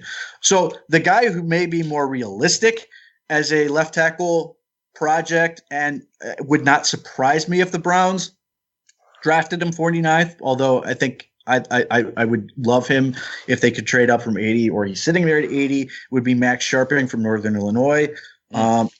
Almost 6'6", 327, very athletic, although he did not do a 40, which is unfortunate because that is a far better indicator than people want to give it credit for. But everything else is great. And he steady. is really, that's my guy. He's just steady, man. He is, and you watch him, and you're sort of like, I don't know, maybe he's a guard. But then I do see, him put force to the ground and really kick out hard, and show the ability to get out there and block in space. But because of what Baker Mayfield does well, in that he is a guy who steps in the pocket really, really well, that as long as Sharping's not getting beat inside or right at him, he can sort of send guys past the pocket. Baker Mayfield can step up, as he's done any number of times for Greg. That's fine. And Max Sharping is very powerful. Now, I think he needs to get better at being able to utilize his hips and getting his lower body fully engaged. But he's really, really strong. And there's just a lot to like with that. There's something interesting about their run game. Like, they just down block with him all the time. Isn't that what you noticed? As they should. I mean, you have a 330-pound guy who's really powerful. Just you let him down block and kill people, and eventually they'll get tired of getting whacked. But that's a nice advantage to have here with the Browns, is that you do have guys who can do that. I think he could be a great fit with Campen, and obviously the big advantage he has is he's a career left tackle that should only need a year to get prepped and then take over for Greg, who is going to be gone one way or the other. Either he's going to be too good and go get paid, or he's going to be shitty and you're going to want to move on. There's no middle ground where it's a situation. It's either he's too good or he's not enough, and that's the nature of the business, which, and I'm hoping Greg goes out there and crushes it, obviously, and goes and gets a big contract. It's a great story for him, and it would be great for the Browns, but they do need life after him. So Max Sharping could be really interesting in that standpoint. Titus Howard from Alabama State, his agility is not good. However, he's extremely explosive going forward. 6'5", 322, very powerful, 5.05 speed. And those numbers are not that far off from what Joe Thomas did coming out. Being able to go forward really well is valuable. Now, the difference is, and people immediately think Rod Johnson, who is also like this, you watch the tape and you understand why Rod Johnson sucks. Titus Howard, I really like him. He's a very charismatic dude. High school quarterback, goes to college as a tight end, grows into a left tackle. Just very hungry for getting better. Just a lot there. I loved his attitude and how he blocked in the Senior Bowl. The first day, he sent a message by basically knocking dudes out to let him know that he's not just a small school guy. I think he may go really, really early. I know Josh Norris, I saw him tweet that he could be gone the first couple picks of the second round. I think there's a lot there that people like with him. But the thing I enjoyed is when I asked him, Freddie Kitchens likes to put, different guys in the backfield, and maybe he has a package for, a 300-pound quarterback. And his immediate response was, "I'm your man." So, he's another guy where he's a year away at least, but he's another guy who could be potentially a left tackle dude who, has a lot going for him. Pete, did he have some injuries in 17 and 16? Because he has almost no snaps. I don't know. Okay, because 18 was the bulk, like 659 snaps in 2018, only 64 in 17, and only 51 in 16. I don't know. He may have been still technically a quote-unquote tight end at that point. Okay. Yeah, I don't know. Wait, are we talking about Titus Howard? Is that what you're – okay, yeah, okay, good. I didn't know he was a tight end. He was a tight end that got switched to – high school quarterback to college tight end to college offensive tackle to NFL offensive tackle. Yeah, food program right there. That's what you get on that college food program. Yeah, Tyler Raymer from San Diego State is fascinating. He's really light on his feet. His testing doesn't suggest that as much as his play does. Don't get me wrong, his agility is fine. But you watch him on tape, he's really light on his feet. You also wonder if he's a little light in the ass, even despite the fact he's 6 foot 6 and change and 312. He's not weak. I just wish he'd get more of his lower body involved. And I was watching him, and their left guard really stands out to me for next year. But Tyler Raymer is another guy I think who initially went to San Diego State as a tight end and grew into it. I think he's a really effective pass blocker. I think he needs to develop more as a run blocker, but he's another guy that, maybe a year away from being a left tackle type guy. The guy who hold up real quick, Pete. I thought he had some red flag character issues. I believe he was actually thrown off the team. Raymer was. So he just went up 2 rounds for John Dorsey. Yeah. So I don't know. He may have. Okay. If it involved a woman, he's going to be her pick. Yasua Nijman is a guy who's very popular among some areas of Twitter. He is 6 foot, almost 6'7", 324 pounds, and he ran a 4.83. That's all you need to know about you. Yeah. If you watch him on tape, he looks like he's doing everything backwards. He doesn't do things like he should, like force through the ground. He doesn't do that. He's awkward, getting into pass protection and stuff like that, and run blocking and stuff like that. On the other hand, you don't move him. He's not going anywhere when you hit him. So he might be the guy that, the Browns absolutely love for James Campen to develop. He's got a good shuttle time. His 3-cone is okay, 807, not great. His broad jump is 114 inches, which is fantastic, and 27 reps on the bench. He's just a monstrous human being. It's just not clear he knows anything about playing the position. And he's a long-term project. Again, he may not get drafted, but he's interesting. And every other, and that's the thing. Every other offensive tackle I have as a target, which includes Jackson Barton, and I'm very high on the Barton family. Justin School from Vanderbilt, Jackson Barton's from Utah, Brandon Hittner from Villanova, Brian Finian Ganafo from Idaho State. I don't know how you're going to fit that on a jersey.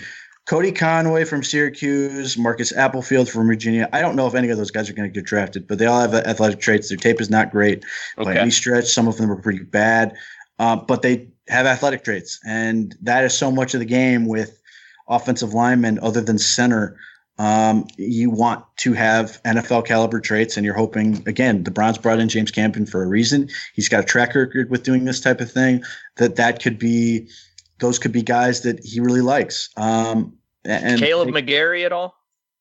Problem with Caleb McGarry's testing is off the charts. And he still could go in the first round. He has, in a lot of ways, he's like Colton Miller was last year. The problem is he's 24. And if you're the Browns, and so again, he may go in the first round, but if you are the Browns, why on earth would you take a 24-year-old offensive tackle you don't intend to play right away? That doesn't make a lot of sense. It would be eerily similar of going with Sean Coleman as a third-round pick when he was like 25. And it's not that I didn't like Sean Coleman, but that on its face didn't make a ton of sense. If you're not getting those guys to start right away, it becomes very concerning about where they're going to go in terms of their career. And if you're saying that, you're okay with the idea that Caleb McGarry is not going to play for 1 year, and then you're hoping he's going to step in at left tackle. By the way, he's a career right tackle. Then you're going to and you're saying, well, we're okay with him for 3 years and then we're going to move on. Then I get it. I mean, at that point he's 28, which doesn't mean he couldn't get a second contract. It's just not likely that you're going to want to go that route and you're going to want to move on to somebody else. So I think there are teams that make more sense, teams that can take him and play him right away. But to me, and again, the Browns could still do it, but it doesn't make a ton of sense to get somebody that old, especially when there's guys that are much younger. And like we talked about, Oliudo, 22, Max Sharping, 22, Titus Howard, 22, Tyler Ramers, 21. In fact, he just turned 21 in March. And Yash or Nijman, 23. There's just younger players that are more interesting to me. Okay. He was suspended for 2 games, Romer, for the last 2 games, and then he just decided to go into the NFL draft. So that's what, just suspended indefinitely for team infractions. Fair enough. That's what it was. Yeah. If it involves a woman, you can put him on the team. It does not say that, so I'm not sure. Let's go to guard. So Bitonio obviously is there. Now, I don't know what they're going to do. What do you think we're going to do at center the year out in 2020? Do you think there will be a change there? Let me look at the contract for. I can tell you what it is. I pray to God they get freaking J.C. Tretter extended right now. Okay. Do you think that's what I was going to ask you? Do you think they go with a J.C. Tretter, or do you think Austin Corbett eventually will be moving the center? And then if that's the case, do we draft a guard? That becomes more of a opportunity thing than anything. If because you could play there's a couple ways you could play this out.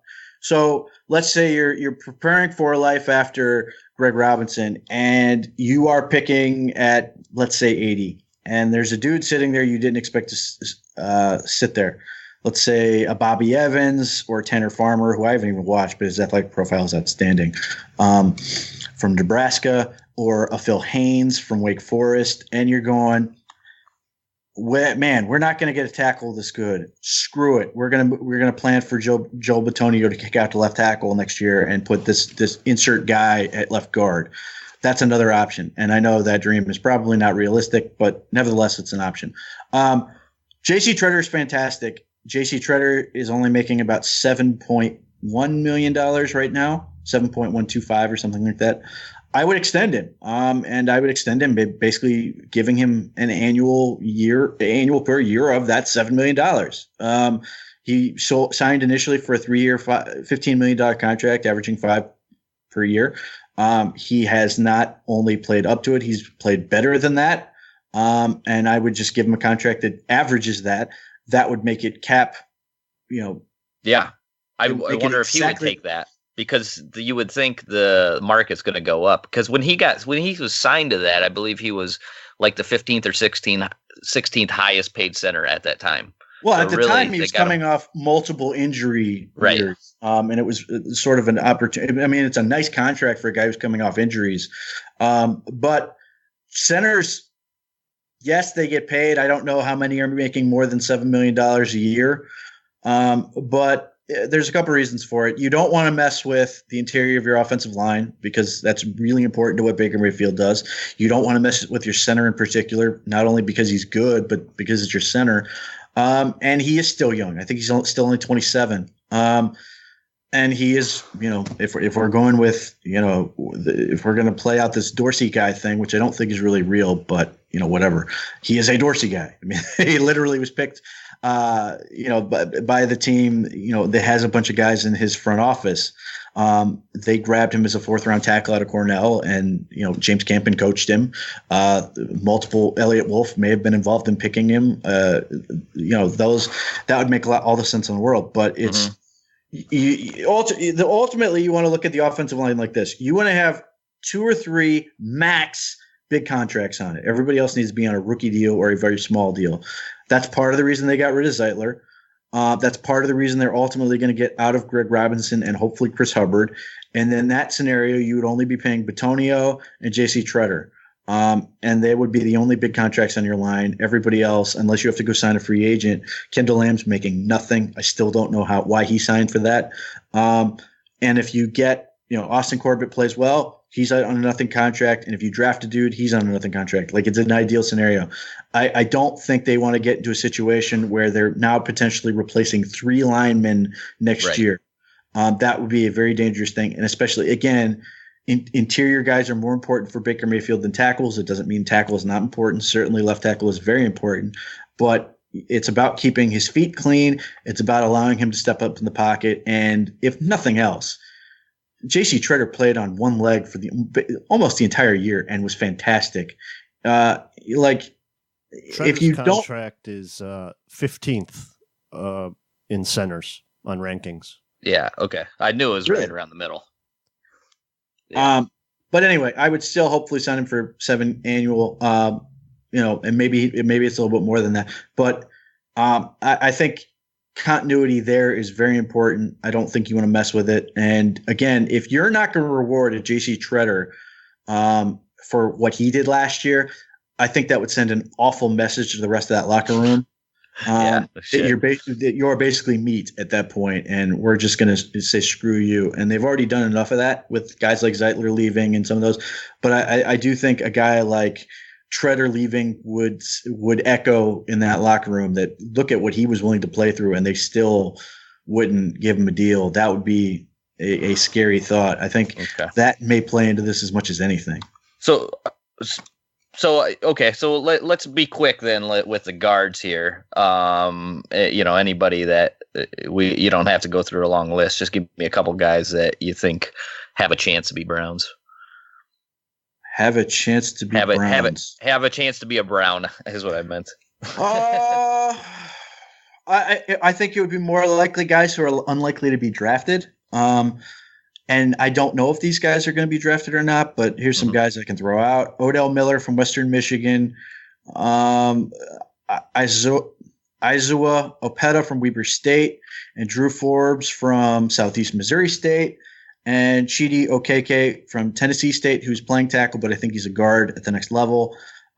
Those are all guys that could be undrafted free agent types, maybe late rounders. They all have great athletic profiles. And again, if you're saying, you believe in what Campen could do, these are the type of guys you take to hopefully build some depth and get some value here. Because they've always been known for going with athletic guys, and he molds them, right? That's what you're talking about with the James Campen thing.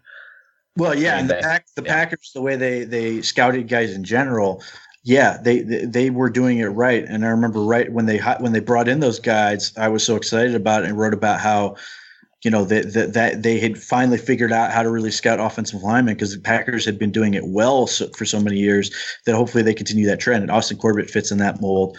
And really part of the reason I think Zeitler was gone, in addition to they had a really good opportunity to get out of that contract and get a really good player in Olivier Vernon, is that he's the one guy who sort of stood out athletically as being from the other. He's the only guy who's really a guard only. Everybody else was a former tackle. All 4 guys on the Browns offensive line played tackle in college. And I think that's all, the Browns could draft guards or sign on free agent guard type thing, but their MO is draft tackles and move them inside. Obviously they did Corbett. Obviously that was done with Bitonio before they got here. Obviously the Packers did that with Treader. So I think that's the path that they're likely to take. Get athletic guys and find a spot. So Cody Ford from Oklahoma, like you're saying, Bobby Evans, those guys would be in that. Do you know Teron Prescott from NC State? I was looking for any data on him. He's a big boy. I don't think he's probably going to fit what they. He's not the 360 pounder, is he? There's a couple of those. He's like 335, but there wasn't. I didn't see any data, but when you watch him, like he's just a road grader, man. That was a guy I liked, but there wasn't a lot of guards for me. No, there's some really nice guards. It's just I don't think the Browns are in the business of taking guards, most likely. Yeah. Anybody in the center list? Then we'll skip through that and get to defense here. Or you go ahead and. Okay, so. First, there is no position that is less reliable on athletic traits than center. Having said that, I have two.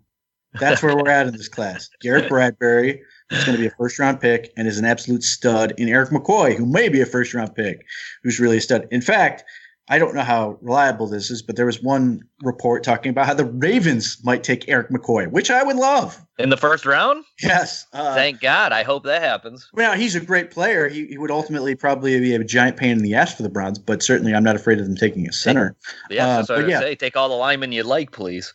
Based on athletic data, there's the least amount of correlation as far as athletic traits to starting offensive linemen in the NFL. But those are the two guys I have based on athletic data, which great. Who I didn't see? What did Lamont Galliard from Georgia? Did he ever put anything down? He might be hurt or something because he was at the combine but didn't do any testing. Let's see, Lamont Galliard.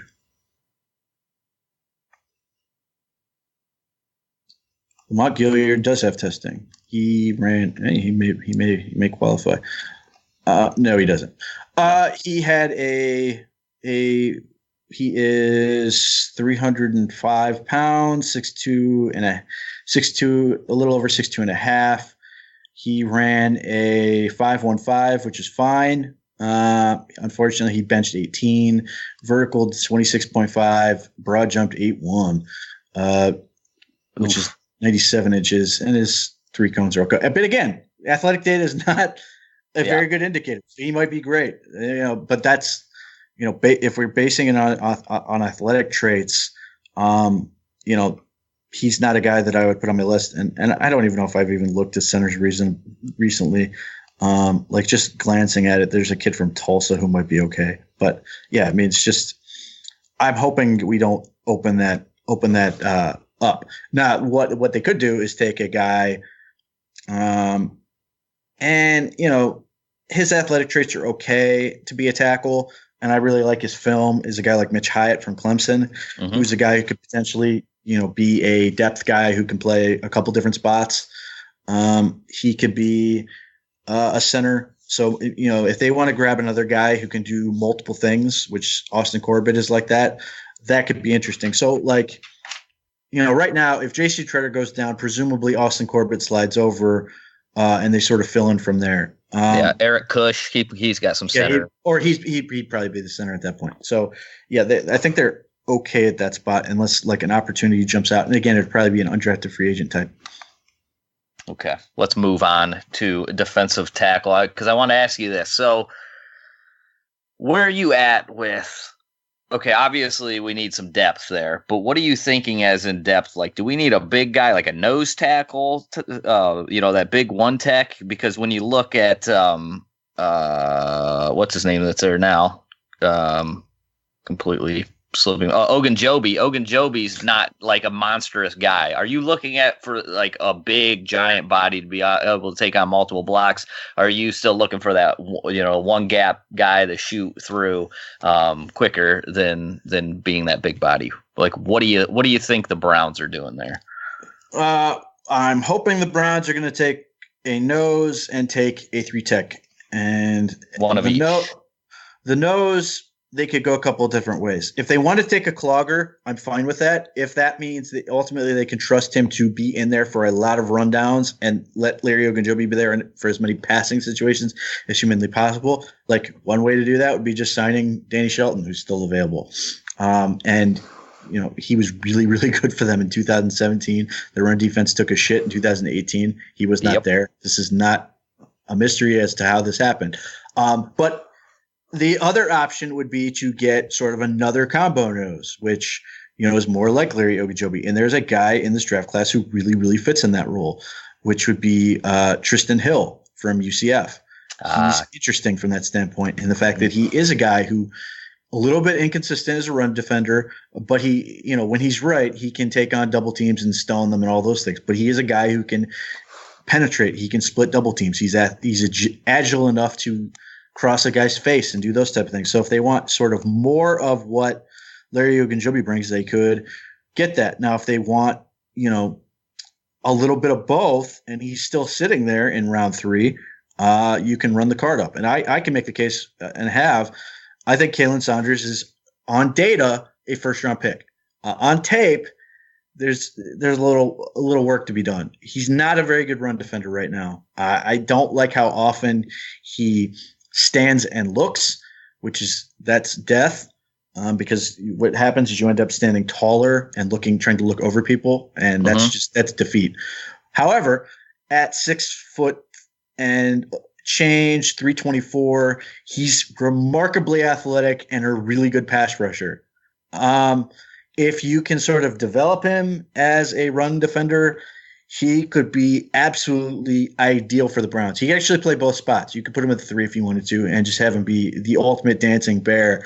But if you're saying we're going to take Larry Ogunjobi out and you can put Kalen Saunders in at the 1 and, he can come in and be a pass rusher and hopefully get better at a run defender, that would be great. I mean, he, again, inconsistent, but man, he does a lot of things on tape that are really exciting.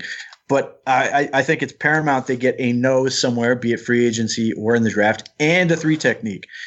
Yeah. So real quick with Kalen Saunders, the one thing when you look at his numbers, 712 snaps this year, never played more than 100 snaps before this year. So it's sort of a 1-year wonder, but it was a fantastic year. 24 hurries and 360 pass rushes, 7 sacks, and 43 run stops. So he had, from a number standpoint, it was pretty solid, but he was playing against a lesser competition where you can get away with a lot of that bad technique you're not going to be able to get away with. The other guy, Tristan Hill, he's try hard. If you play video games, the guy that he's trying way too hard. Like, it's just a game, right?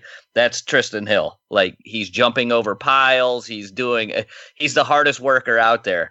Maybe not the prettiest looking guy, but he's a guy that definitely Browns fans would love when he's running sideline to sideline making tackles, and you're like, what the hell? That's Tristan Hill. He came from the nose. What's he doing over there?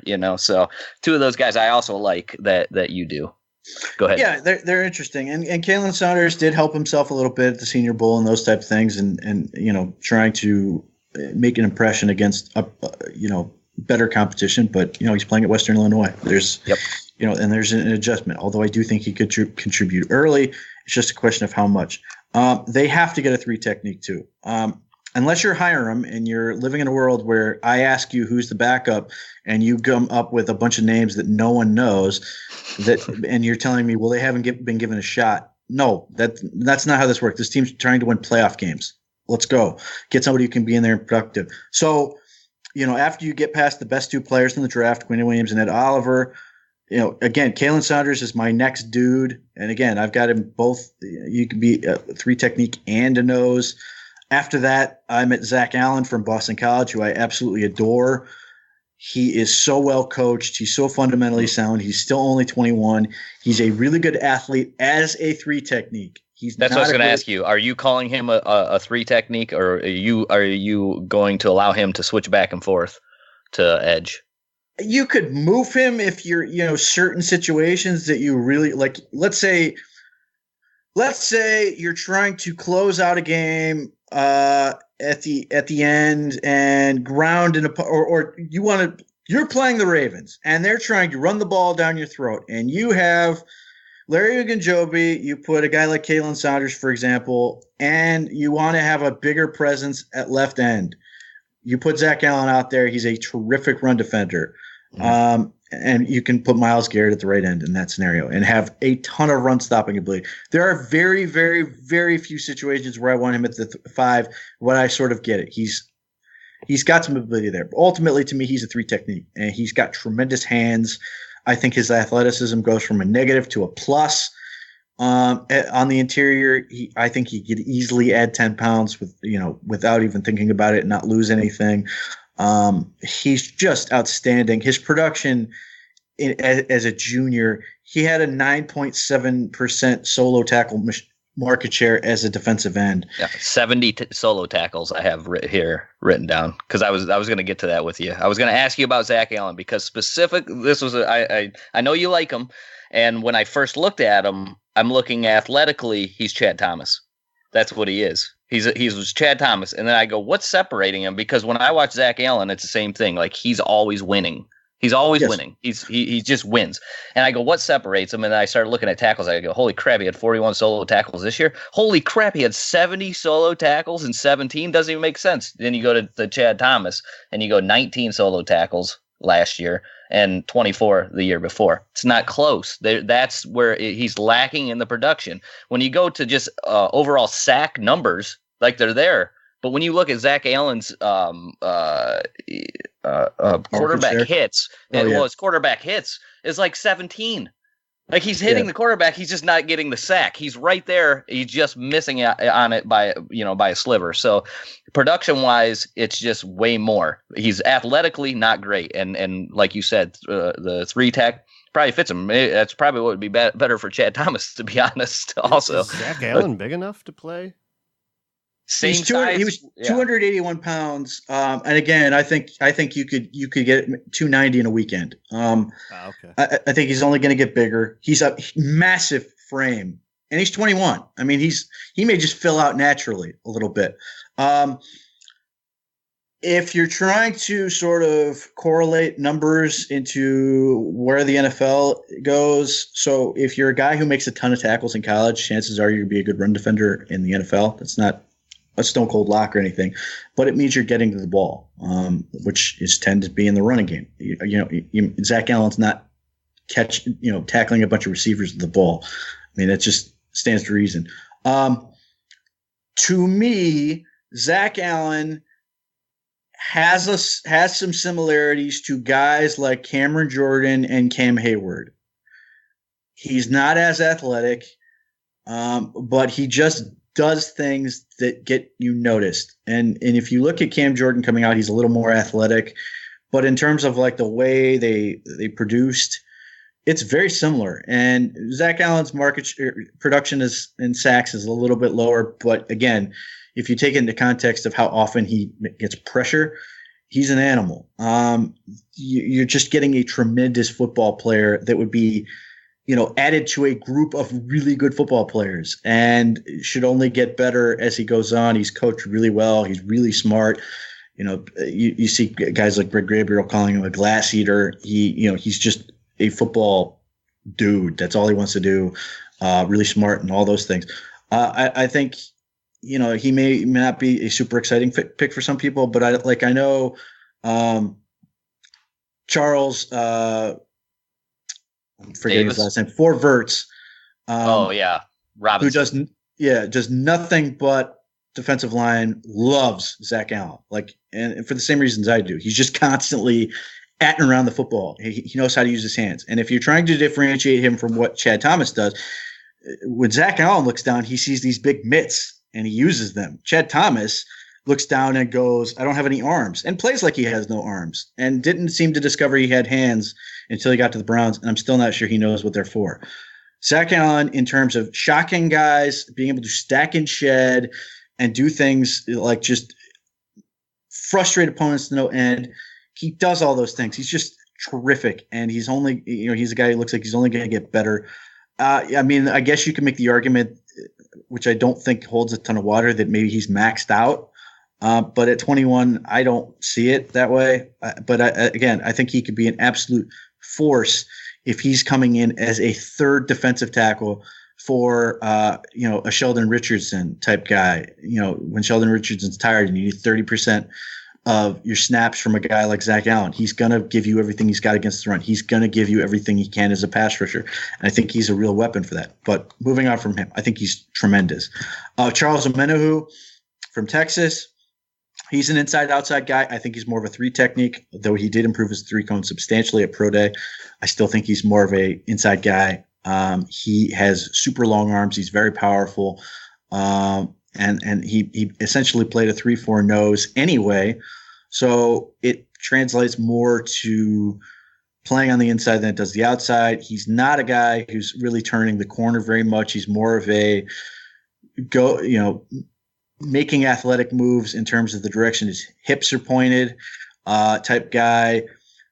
And he was very productive. And I like his shit talk game on Twitter when Cody Ford was giving him crap, and he basically said, he pointed out the numbers he put up on Oklahoma. There's a lot to like there, and if you believe that Don Dorsey, despite the fact that nothing he has done has supported this since he said it about wanting more length on the defensive line, he then traded for Olivier Vernon, who's not a long guy, and then Sheldon Richardson, who's not a particularly long guy. Charles Menahu is the longest guy you can find. He's, massively long arms. He's 6'5" and change and 280 pounds. Like, if you want a guy who really is a penetrator type guy, he just finds a seam in the blocking scheme and just sort of collapses inside. Now, he can get sort of matadored out of the way. And he needs to do a better job of sort of redirecting his balance and keeping himself upright to be alive and make tackles. But, if you can get inside and sort of cause disruption, you may end up creating opportunities for your teammates. So he's a nice player. Behind those two, I've got Christian Wilkins. I think everybody knows what he is. Yeah, I don't think he'll be available, though, right? No, I think he's going 14th. But I like those two guys better than him. I love Michael Dogbe, and I love Cortez Broughton. I think they will go much later than they should. I'm not ruling out the possibility that, those guys are available in the 5th, 6th, and 7th round, and they're both tremendous prospects, in my opinion, from production to athleticism to just what you see on tape. They can do some stuff. And I think Cortez Broughton is a guy who might be able to give you some nose reps if he can keep his pad level down. He's just really powerful and explosive and does some things like that.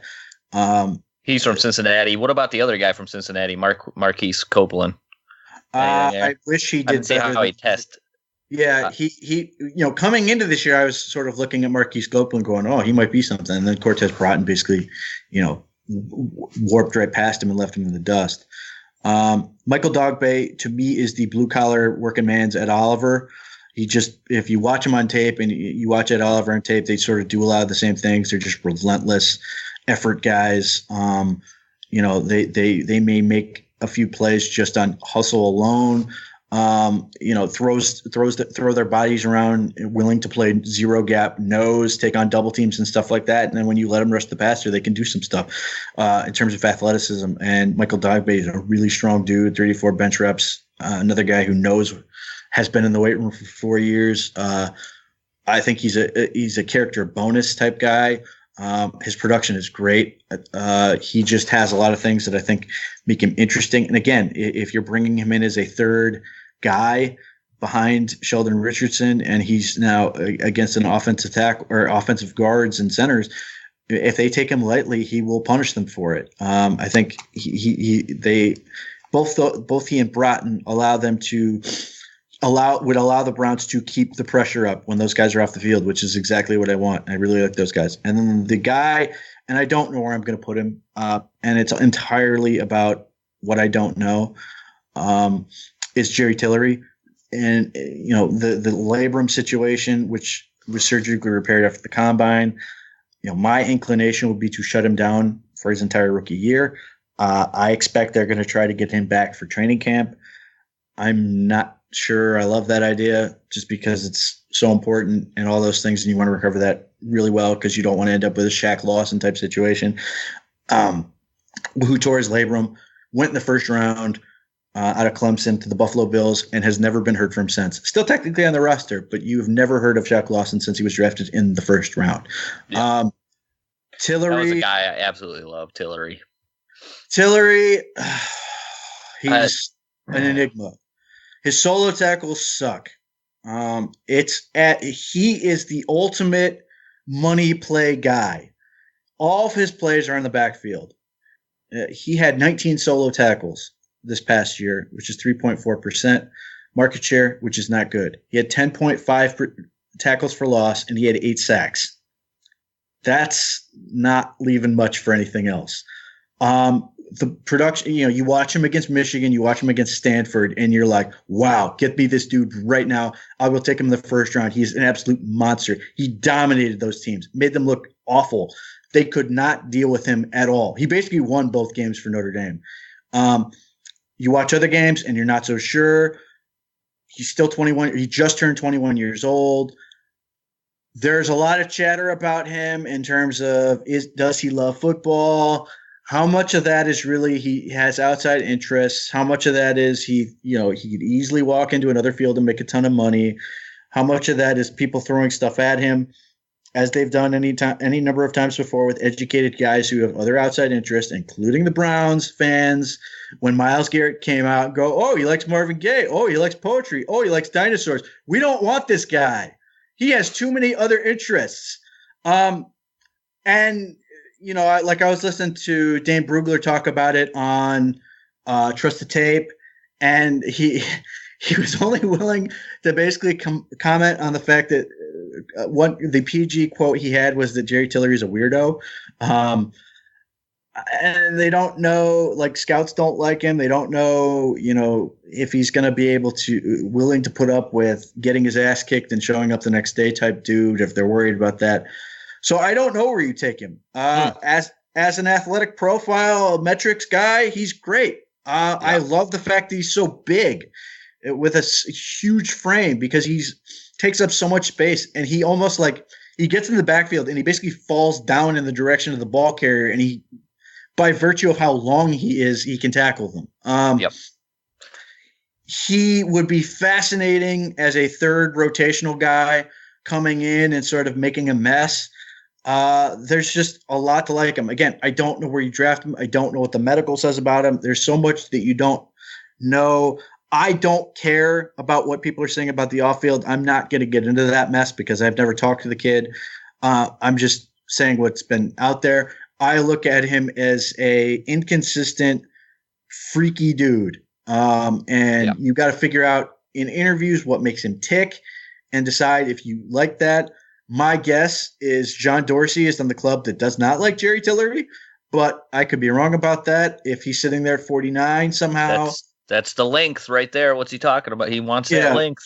if they're basically like, we're fine, we're going to take him anyway at 49, and you're sitting there going, wow, this could be a really fascinating player who could be an absolute steal in that capacity. It's interesting. I'll be shocked if he's still there at 49, but so much of it's going to come down to that injury. I mean, to your point, with the tackles and playing the run. I mean, run stop percentage 3.6% for Pro Football Focus. It ranks 134 out of the draft class. Terrible. But pass rush productivity, he's 5th in the class. So that's what he's all about. He's all about getting pressure. Like, that's where his game's at. Getting like you said, living in the backfield, getting pressure from the 3 technique. That's why I absolutely love him.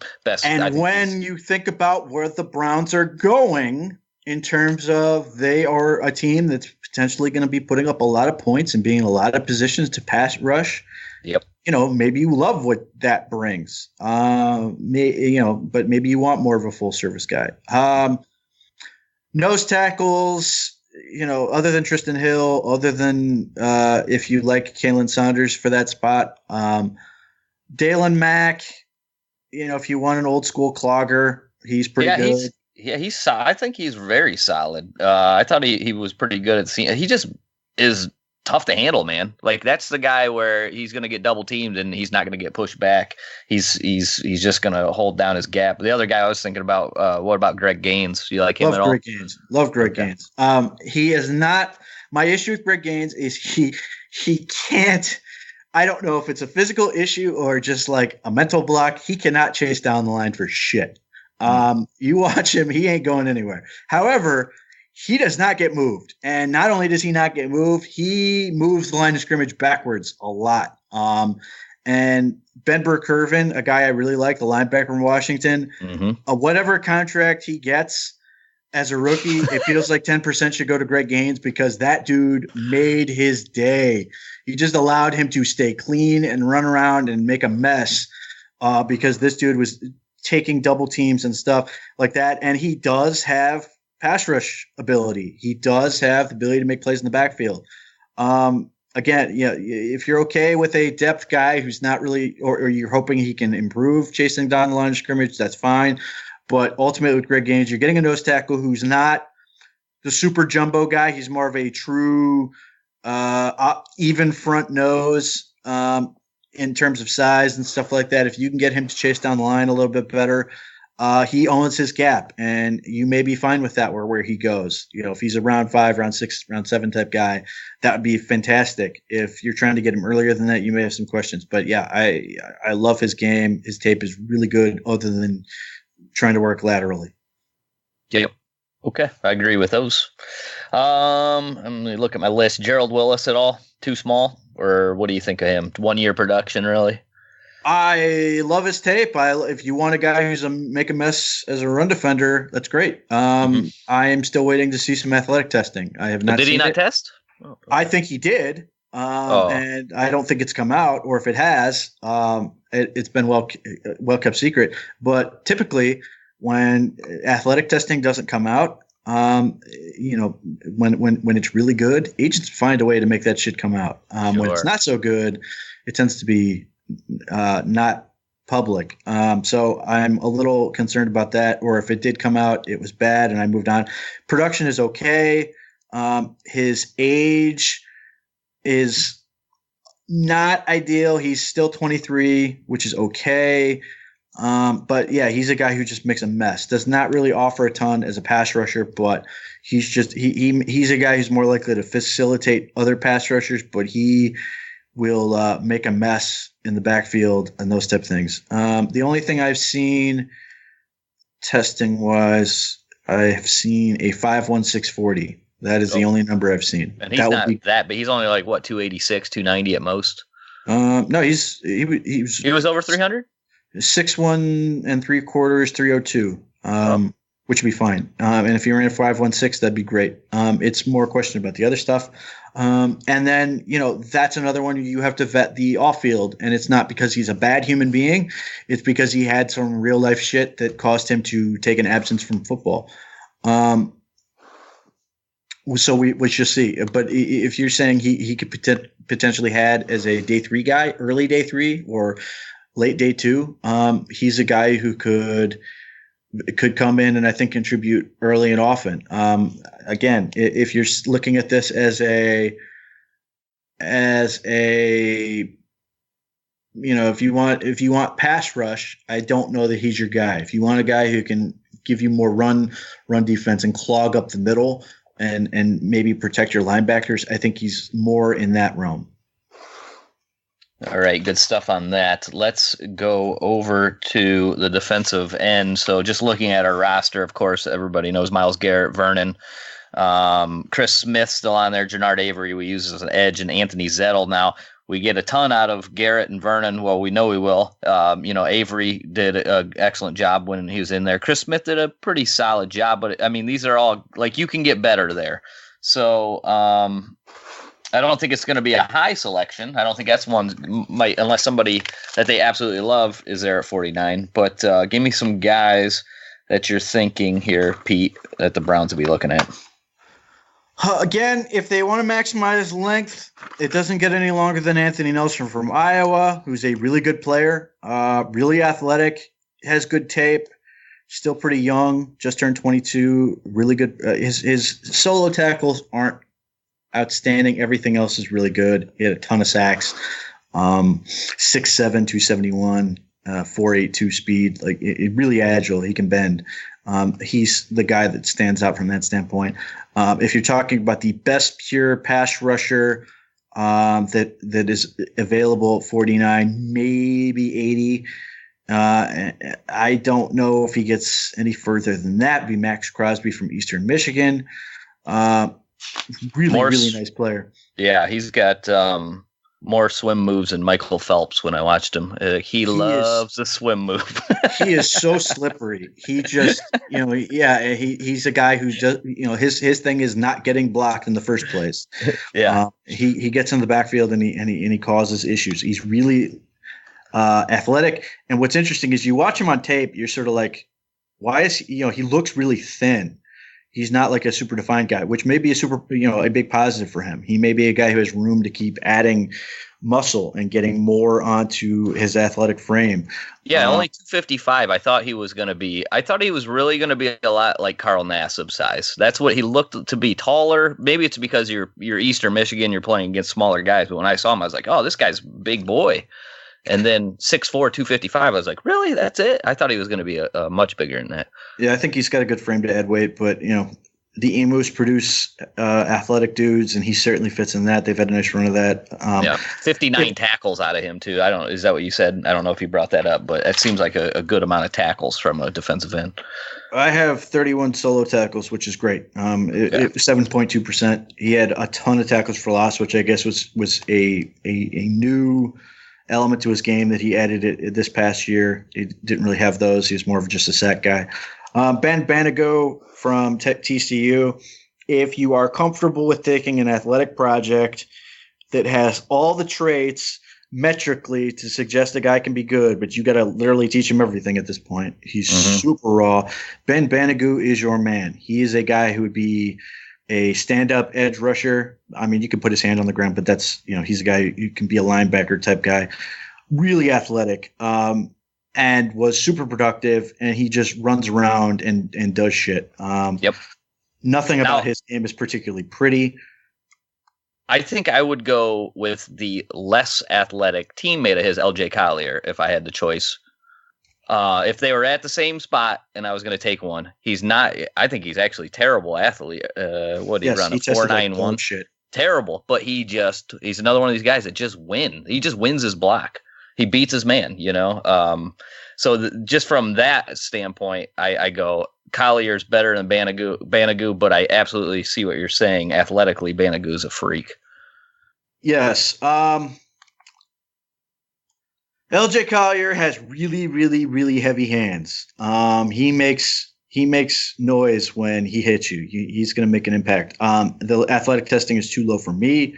But again, if you're taking Banago, you're probably not taking him day two. You know what I think Collier looks like to me is like a Raven. He's going to be one of those guys, 3'4", like, I don't know, they'll take a bigger. Could replace Darius Smith. Yeah, that's what it reminds me. I wouldn't be surprised if they end up taking the guy. Yeah, and there is definitely a fiefdom of people who loved LJ Collier and then went watched his athletic testing at the combine and they're like, yeah. And then he announced he was standing at those numbers at Pro Day, and you're like, oh. So yeah, I like he's definitely if you're gonna take him, you're basically saying the tape is what's real. We're gonna trust it. Yeah. Justin Hollins from Oregon, very good player. I thought Jalen Chalks was gonna be the athlete, that sleek, long guy, and he tested like shit. Justin Hollins tested really well. Justin Hollins is way more productive. If you want an undersized linebacker-ish type fella, he could do that. Sutton Smith. Again, yeah. What do you think of Sutton Smith? Where's he getting drafted? Like the size thing is a real issue.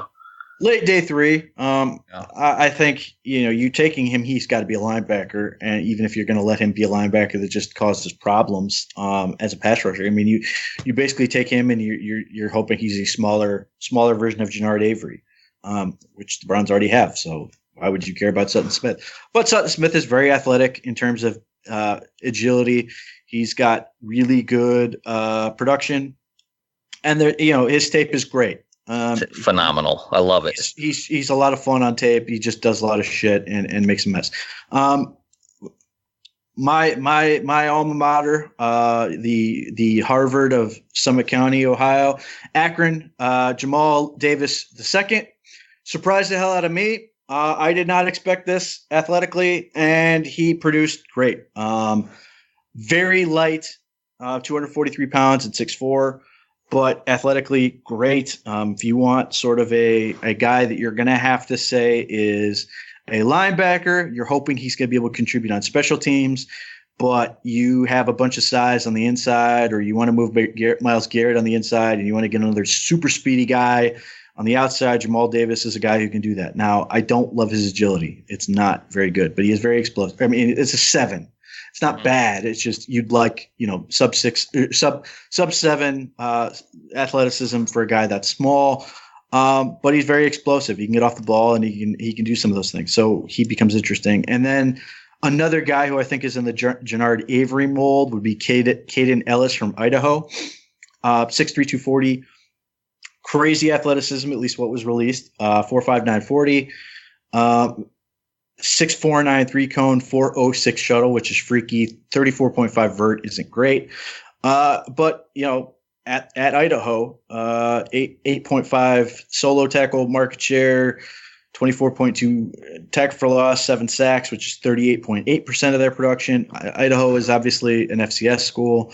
The Vandals are, not a great program, but that doesn't mean he can't be productive. But again, if you like Genard Avery and you want more Genard Avery, Caden Ellis may be your dude.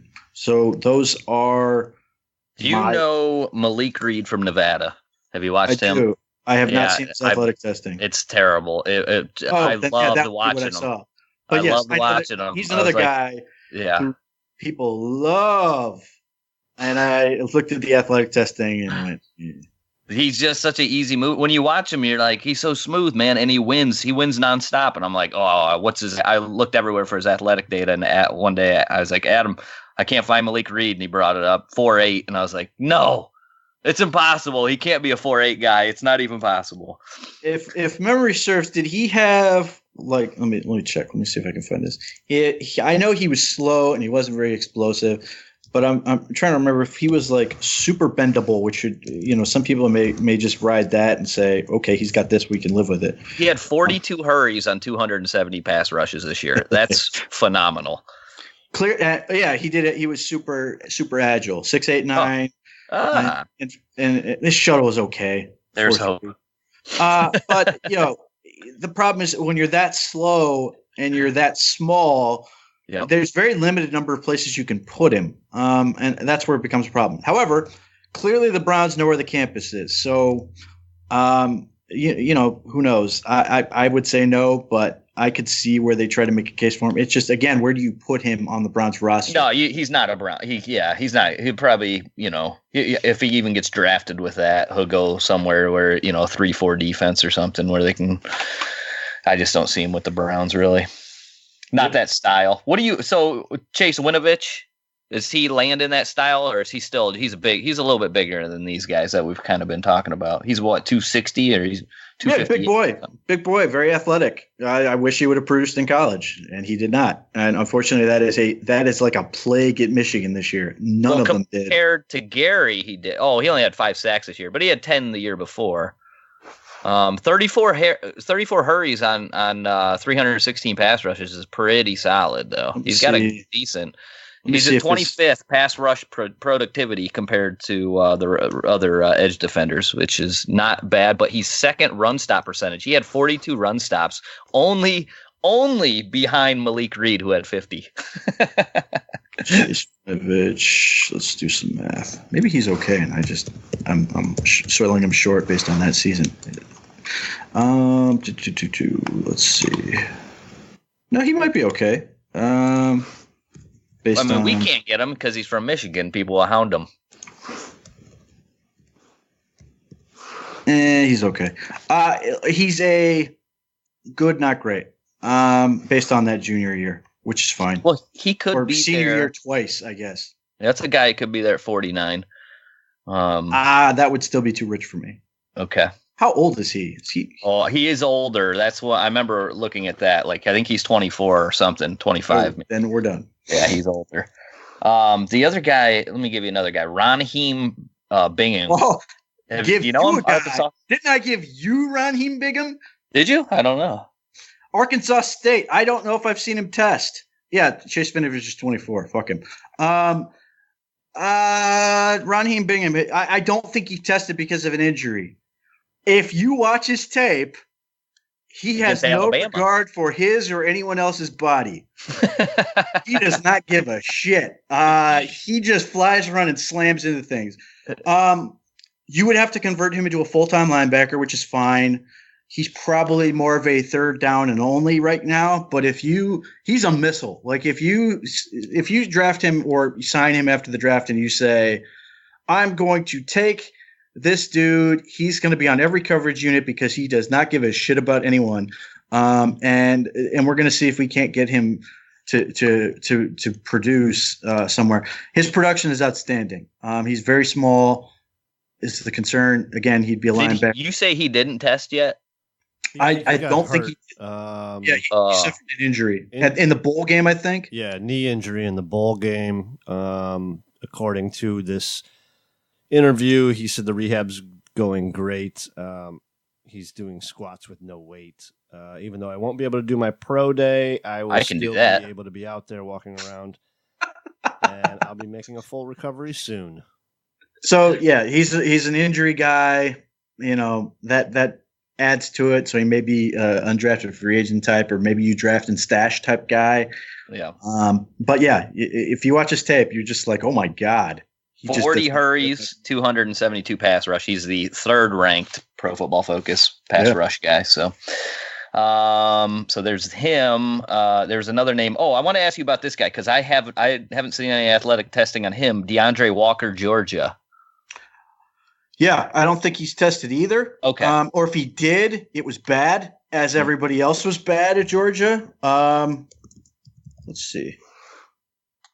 That's a whole lot of DNPs. So I'm assuming he did not test. He suffered a hip injury, I believe, at the end of the year that shut him down. He is fascinating. I think he would test like shit. But he made Jonah Williams look awful in the SEC championship game. Mm-hmm. He whipped that dude up and down in that game. I don't know. I don't think he's athletic, and he's only 251 pounds. But man, he just finds a way to do some shit. His production is very good. Yeah, he's tough. Again, he's another one. I don't know if the Browns have room for him, but I'd be curious if he ends up on a team like the Colts, if they can get him later and they can let him loose and do some things. But yeah, that's another one. And Georgia has not had a banner year athletically. Anyway, but yeah, and DeAndre Walker or Dondre, I don't know, whatever. It's D''Andre. That's DeAndre. Come on, Pete. That's so. He had surgery on his groin in January. Whereas a lot of the guys at Georgia were unproductive and tested like shit, he was at least productive. So he's got that going for him. So I don't know where a guy like that goes, but my guess would be day 3 at the earliest. He may not get drafted. And it may just be due to the fact that there's so many pass rushers in this class and guys are going to get sort of left out. It's a nice little group here. I mean, we're not even talking like Montez Sweat. Whatever happened with his heart condition? Have we heard yet? Are they passing I assume him? It's a nothing deal because if he had a real issue at the combine, they let him test. So either it was going to be the last time he ever tested because he was about to drop dead, or it wasn't a big enough deal that they stopped it. Now, he may be a situation where they have to go in surgically and do a small procedure. I can't remember who it was the Browns had this with a couple years ago, but it was a nothing thing that was done in the offseason that was like no big deal. As no big deal as heart surgery can be. But no, I mean, they are way more conservative with that. Obviously, Maurice Hurst didn't test. CJ Conrad didn't test. So I'm assuming that if it was bad enough that Montez Sweat would have, it would have been the last thing he ever tested because he was about to drop dead and they wanted to let him do it for posterity's sake. So I assume he's fine. Okay. I don't know where he's going to go at this point. His tape is not as good as his physical ability would suggest. However, his physical ability is that of a god. So where you determine that goes, and his production is great. His production profile is better than that of his teammate, Jeffrey Simmons. He is really, really good in terms of what he can be. I will be fascinated. My fear right now is that somehow he ends up in Baltimore. I don't want that to happen. That would be bad. Other than that, I don't know. Okay, and then I know this was one of your guys, and you probably shed a tear over this 3-cone, Jalen Ferguson. Did he redo it? I'm assuming he's redone it 22 times. I'm assuming he's done it every single visit he's had. Because what the fuck? Like, God, he should be able to walk that fast. It's a testament to how incredible he must be that he could set the all-time NCAA record and be that bad at it.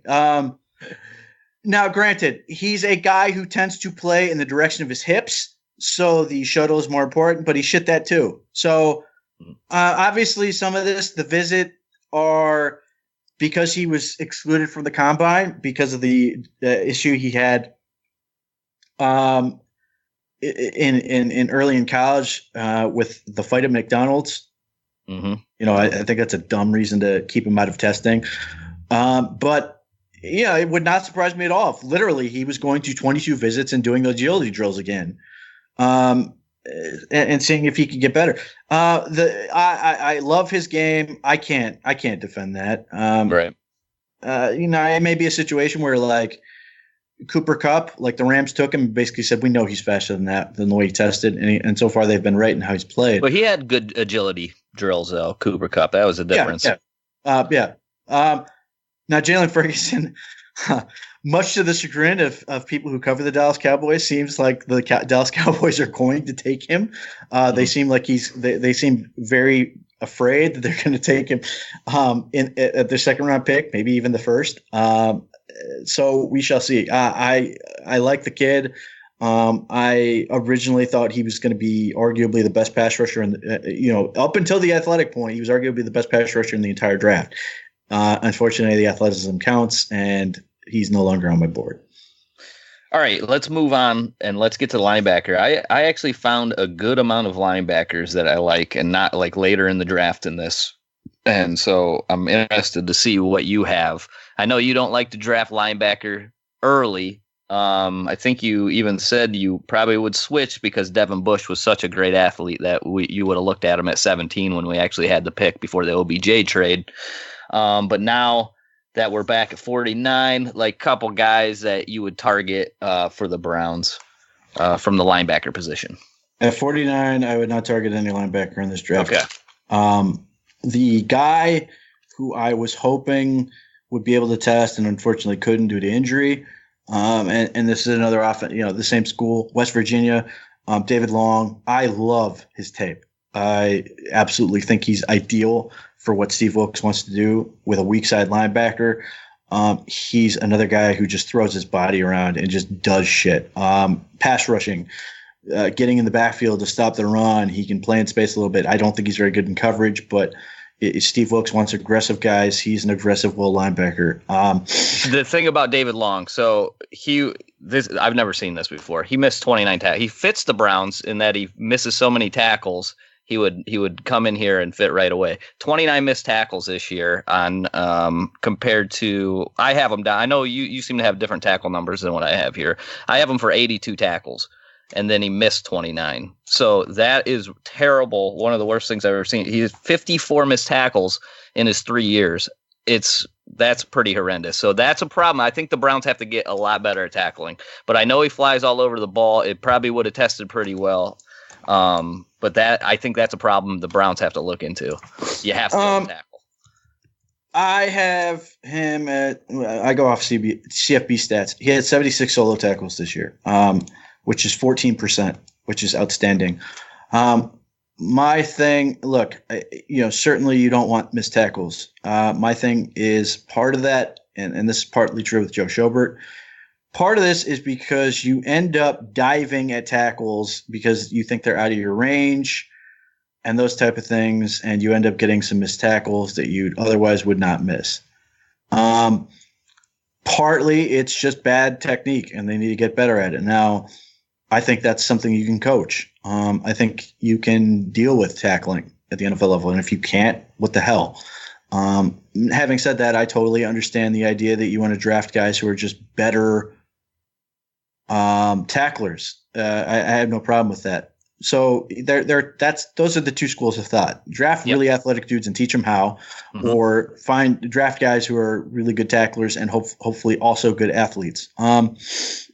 So yeah, that's where that's at. So 49, I got nobody. In fact, after the two Devons, my next linebacker is Ben Burr-Kirven from Washington. Yeah, and I think he's a day 3 guy. He is a guy who another guy does not care what happens to his body, which I find very concerning. In that I mean, it's working for him. He is not afraid. He will go get absolutely ragdolled by offensive linemen and keep going. And he will come back for more. Like, he's that dude. Athletically, outstanding. I thought his weight would be low, and it would not surprise me if during the season it does dip low into the 220s. But athletically, he did everything you could ask him for. He had 94 solo tackles, which is 17.9%.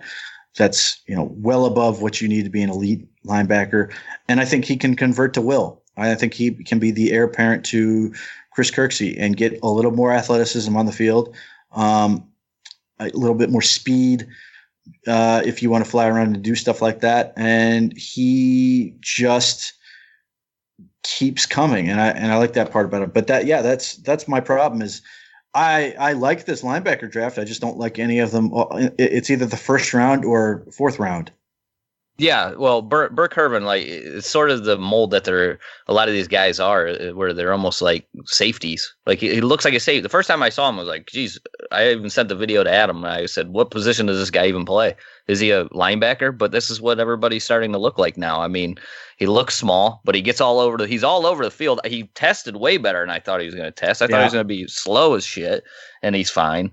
So I was happy with that. Another guy I talked about, Blake Cashman, I've talked about it with you that he had 2 shoulder surgeries. So that's concerning, but I like him athletic, another guy athletically, but you're not going to take a guy like that until later in the draft. I also don't think he's a will. I mean, I think he's a backup Mike, and at best, a backup Mike who can help you with Sam a little bit. And certainly I have no interest in replacing the Mike linebacker, and I have no interest in playing that much Sam linebacker. So that's where that is. He's another guy I think is day 3. I see people talking about in the second round. I evaluated him and liked him on the tape initially. I did not see second round on the tape. I think he's got some things to improve upon, but he's also a big, strong kid who can make a mess and destroy blockers at times and those type of things. Mm-hmm. So he's interesting. My next guy after Ben Burke-Irvin, there's a couple guys. Let's put it this way. There's a ton of guys I like on day 3. But I've got Dre Greenlaw. I'm not sure if I love him this high. I'm still sorting these guys out. From Arkansas. Okay. Dre Greenlaw from Arkansas is 5'11" and almost 6 foot, 237 pounds. He's really athletic. His best season was 2017. This past year, they have another dude who had a shit ton of tackles. It's going to be really good, I expect, for next year. He's interesting. I think Dre Greenlaw can do a little bit of everything. Cody Barton from Utah, I absolutely love. There's 2 from Utah. There's Hansen and Barton. Both of them are interesting. Yes. Chase Hansen is 26 years old. Oh, he is. Okay. And he had some injuries this year, too, I saw. Yes. Cody Barton and Jackson Barton. Jackson Barton being the offensive tackle. I would happily take both of them. Cody Barton is fantastic. I don't know why he's not talked about more. I in my recent mock draft, I was happy to take him around 7, and I think he could potentially start at Sam linebacker for whatever you want to call a starting Sam linebacker, the way the NFL is. But 6'2" and change, 237, 4.64 speed, 116-inch broad jump, 32.5 vert, 6'9" 3-cone, 403 shuttle, 30 bench reps, and 12.4% market share of solo tackles. He's 22. If you watch Utah, Kyle Whittingham is a fantastic coach. They move their guys around all over the place. So on one play, you'll see Cody Barton lined up over the tight end as a Sam backer, looking to take on that block and get into the backfield to take on the run. And the next play, you may see him covering the slot against a receiver. Now, is he a great slot cover guy?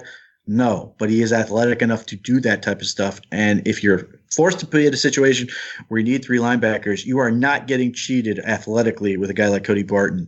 And he can do stuff, and he's not afraid to throw his body around. He's not afraid to, find a way to get in the backfield. And his athleticism is apparent when you watch him on tape. His reads aren't always great, but when he knows when he's going, he's a problem, and he can make impact plays. So he becomes fascinating to me, especially as a late round guy. Shion Takitaki from BYU. Again, another Sam linebacker type. A lot of production, pretty good athlete. I don't love his agility. He's pretty interesting. Cam Smith from USC. The USC guys have some injury issues, but he's got some athleticism and production they're good. Drew Tranquil from Notre Dame. Converted safety. Yes, I think he's probably more suited to be a will, but he could be a spur type player if you're into that, that quasi safety type position. The issue with him is he's had 2 ACL repairs. Having said that, he's really, really athletic. And he had 63 solo tackles for 11.3% of the team total, which is great. Cole Holcomb from North Carolina, another late round guy. He doesn't appear to know what the hell he's doing, but my God, he's fast. 231-pound guy who runs a 4.48, jump 39.5, 6.77 3-cone, and a 4.18 shuttle. Those are stupid numbers. Again, I'm not entirely sure he knows what the hell he's looking at, but if you can get him to go the right direction, he is a really interesting player. Jermaine Pratt from NC State. If memory serves, he is the consistent tackling guy. If you're worried about the missed tackle numbers, he might be your guy. He's pretty athletic. I don't think he has agility numbers, which concerns me, but nevertheless, he's interesting. Drew Lewis from Colorado is another guy I think is underrated. He's more of a spur type, would play will. Very athletic, 6'2" and a quarter to basically 230, 4.5 speed. Agility's okay. I mean, 7.02 is, don't get me wrong, it's great, but some of these guys are just freakish. And then some guys who I don't think will get drafted. Jordan Jones from Kentucky. He is a Cardinal Mooney guy. He played at Kentucky. He's a really interesting Mike linebacker who apparently had some issues with coaching and might be a problem child. But he is an old school Mike that, B gap to B gap. He's going to kill whatever's in the way. A 234, 4.62 speed, very athletic. I don't have a 3-cone on him. His shuttle's not great. But he is a guy who just makes a mess. And, if you're trying to find a guy who you can come in and maybe make some noise, maybe he can do that. Ulysses Gilbert from Akron, another spur type guy.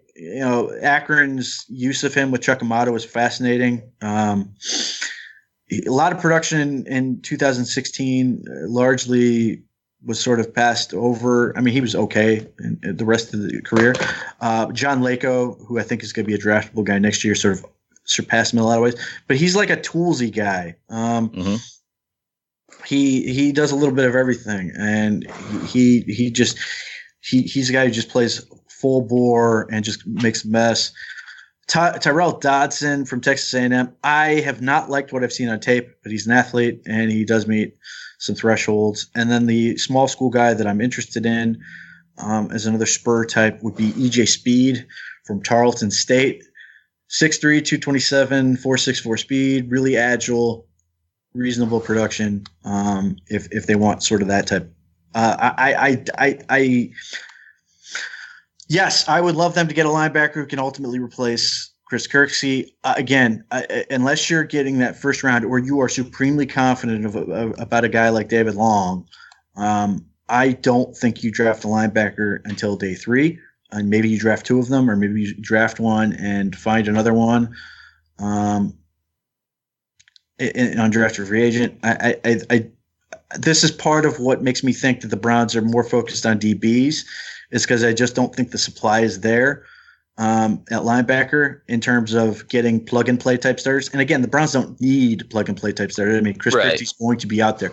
But, maybe they can find some guys who can play special teams. Maybe they can find some guys who can, fill some roles. Again, Cody Barton is a potential Sam guy. That's where the value to me is. Okay, the only one I want to ask you about, Ty Summers, TCU. Do you have anything on him? Yeah, he meets all the requirements for me, and I don't like him. And I don't know why. He's older. Like, he's basically on the edge of everything. Like, he's barely makes it, but I don't love his tape. His production is from his sophomore year. Yep. I think he must have been injured because when you look at his snaps, they were way down this year. Yeah. So I mean, it's just like he's the guy who barely makes it across the finish line, and everything. And maybe there are some people who like him. I just think he's sort of the most uninspiring of the TCU guys who's potentially going to be drafted this year. The TJ Edwards tested terribly, right? That's why he's off.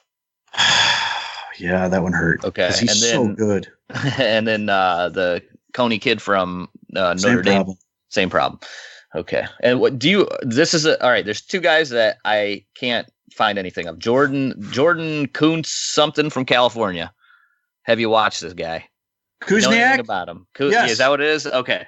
Yes. So can you tell me about him, because I have not been able to find anything on him, but he has some decent like grades PFF wise, and I'm looking this guy up, can't find anything on him. Yeah, Jordan Kuzniak. There's two linebackers at Cal that had like a third of the team's tackles, which is fascinating to me. Kuzniak and then a junior who's going to be back there, both had a ton.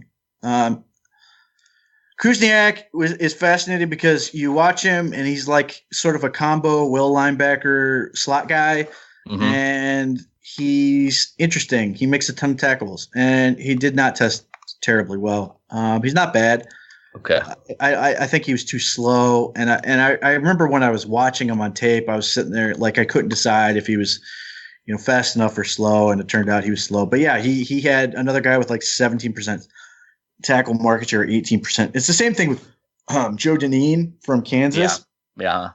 I have not seen testing numbers on him. I don't know if he tested or if he did. They weren't good. It's probably not going to be good. Yeah. But he's another guy. And he's another guy where you're watching it on tape and you're going, how is he making plays? Because you don't see it.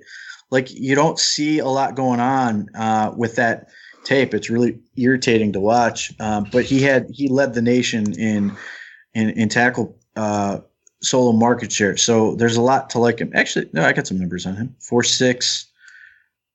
And everything else. That's not terrible, because I think he's 250 pounds. He is 231. Oh, Jesus. I'm looking at it right here. It said like 250 something. See, sometimes, man, you can't go by whatever they put in their goddamn book. I'll tell you that. Kansas, he's 7 foot tall, 318 pounds. Jumps are okay. Oh, yeah. Look, a lot of this I remember talking to a kid at Wake Forest, and they basically had a team mom basically called him and asked him what he wanted to put down. Yeah, there's not all right governing that. And then the last guy was BJ Blunt, who was at the. I just don't. Again, I don't have anything on him except that he has decent grades. But he was at the Senior Bowl. He's small, right? He was only like 220. Not even. I think he was 208. Oh, geez. Okay. Ran slow. And I think his best case scenario is always going to be a special teams guy. But I don't think he's going to get drafted at all because he tested really bad. Okay. All right. Fair enough. Let's move to cornerbacks, which this is another interesting group here. There's a couple guys I really like, but we aren't probably not going to get a chance at. Like, I love DeAndre Baker. I just absolutely love him in man coverage. The kid from Washington, we're not going to get a chance at. I'm sure of that. They're not going to be there. Let's talk who might be their second round. I think you, in your latest mock, you had Justin Lane, Michigan State, which he ended up testing, right? Isn't that who you had? Yep. He's the best corner in the draft. Oh, right. And he tested really well. So why don't you talk a little bit about him real quick? He has everything you could possibly want in a corner in terms of athleticism, production, and age. He's barely 21. Almost 6'2", 192 pounds, 4.5 speed, great agility, which is always the thing you're worried about with those taller guys. 6'9", three cone is outstanding. 409 shuttle, you're thrilled with that. He tackles 11.2% solo tackle market share, which is great. Pass deflections are great.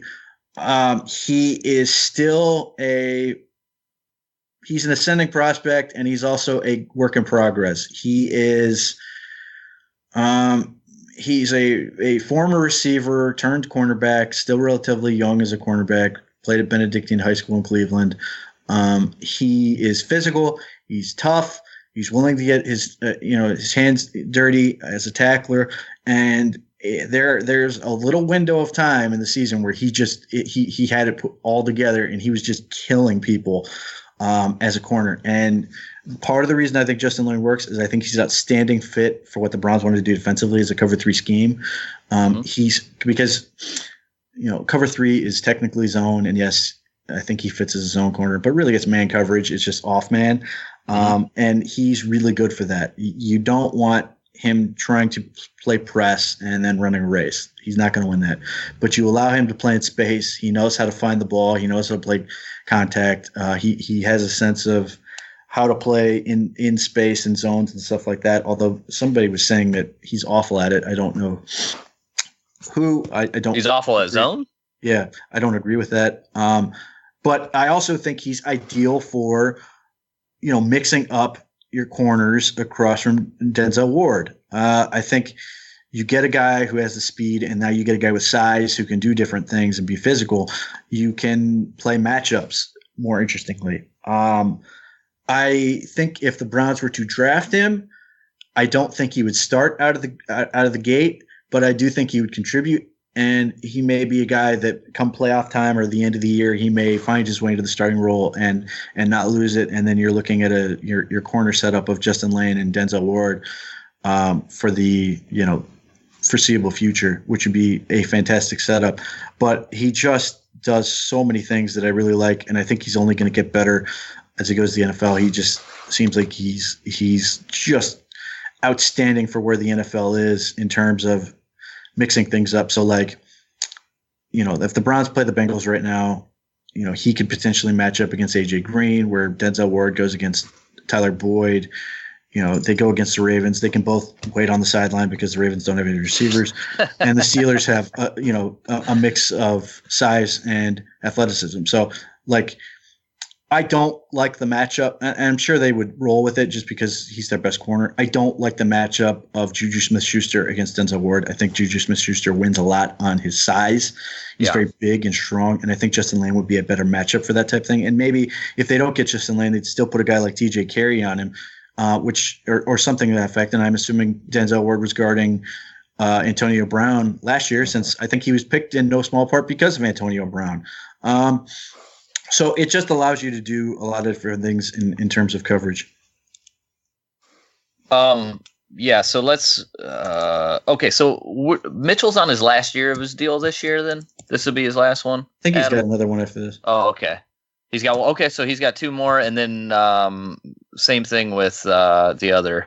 He's got a couple more. So I mean, it's not necessarily that these guys have to be replaceable, but we can do better at the cornerback position. So that's one. What do you think about David Long, the other David Long, this one from Michigan? He's a little bit smaller, or Julian Love, either of these guys a little bit smaller, but would they fit what you like there? David Long's production is not very good. His agility is elite. I think he will be, if they get a shot at him, I think the Patriots are going to draft him. They always take guys with crazy elite. Do you think he's a first round guy? No. Okay. I don't. This draft really only has, I think, 1 first round corner, and that's because everybody else has basically shit themselves in the draft process, from Greedy Williams to DeAndre Baker to Byron Murphy to some extent. I think teams still like him, but he hurt himself in testing and stuff like that. I think Justin not great. I think Justin Lane is sort of the last man standing in a lot of ways, and not only did he survive, but he helped himself. I don't love David Long. I do love Julian Love. I think he's ideal for what the Browns want if they can't get Justin Lane. If Julian Love is somehow sitting there in round 3, they may want to run the card up as fast as possible. His agility is elite. He's got everything you want in his own corner. Yeah. And he is physical. He's only a couple of tackles. He's comfortable playing over the top of guys. I don't love his tape, but I do like his tape. But he's got all the physical skills and all those things. So again, they don't need him to come in and play right away. He can be a role player initially, and then hopefully he evolves into that other starting corner. They that's sort of the advantage they have in that, and that they can do that. And Julian Love is another one who's only 21, which obviously helps. But he's just, he's a distant second, but he's well above everybody else. What about the kid from, I'm going to attempt this, Penn State, Amani Oruwariye. I can't remember. Oruwariye? Something like that. Yeah. You know who I'm talking about, damn it. Just tell me. Yeah. Tell me about him.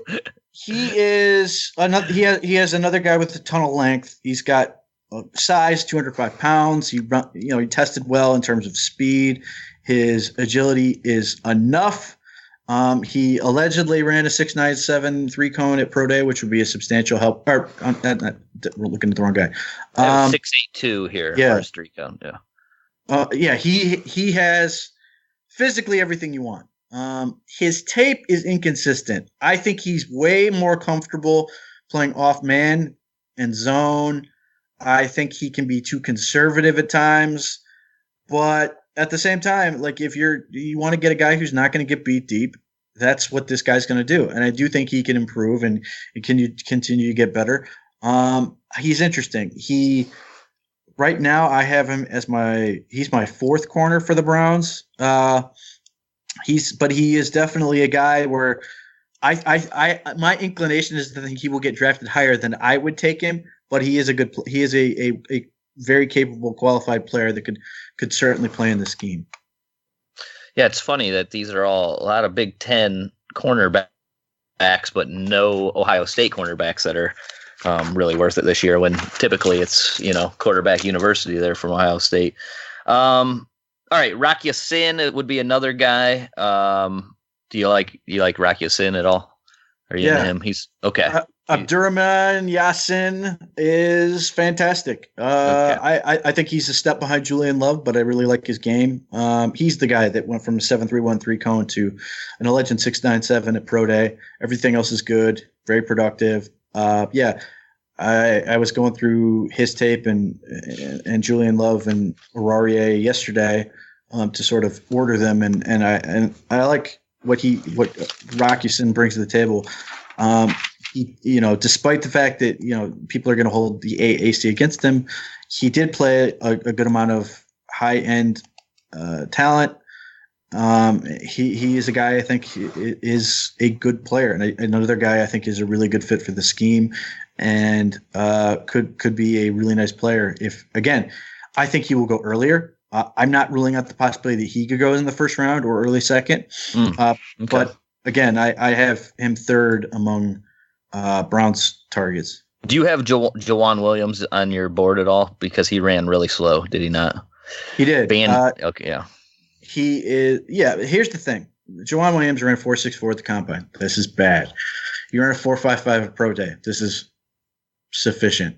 It's not great, but he's 6'3" and almost 3/4, and he's 211 pounds. Like, he's a thick dude at corner, and if you want to play press, he can press a dude out to the sideline. He is a strong dude, very agile. He has a lot to like about him. Still 21, was very productive. The thing that I think adds to Jawan Williams as sort of an allure is the fact that I think if you're not convinced he can play corner, he could be a slot guy or potentially a free safety. Because of the size. And I wouldn't be surprised if we learn that, in fact, a lot of teams are actually looking at him as a free safety because he's so goddamn big. But, again, we'll see where he goes. But, yeah, I would not rule him out based on the 4.64. If you want to grade the Pro Day on a curve and say it's closer to 4.6, I wouldn't blame you.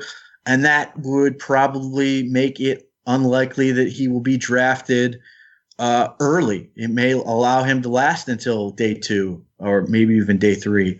That becomes a question of where teams sort of value at. But if you get into the whole density thing, and ultimately that's not in terrible time, the problem is muscle density doesn't matter if you're going against an Andy Isabella type who is running a 4.3 right by you. Your muscle density is not going to matter if he flies by you and now you're chasing after him while he's caught the ball and running for a touchdown. That's sort of the issue when you're looking at Joejuan Williams. Yeah, but you're like you were saying before, it's like the complete opposite of what you would have on the opposite side with Denzel Ward. So from a matchup aspect. From a matchup aspect, it gives you options.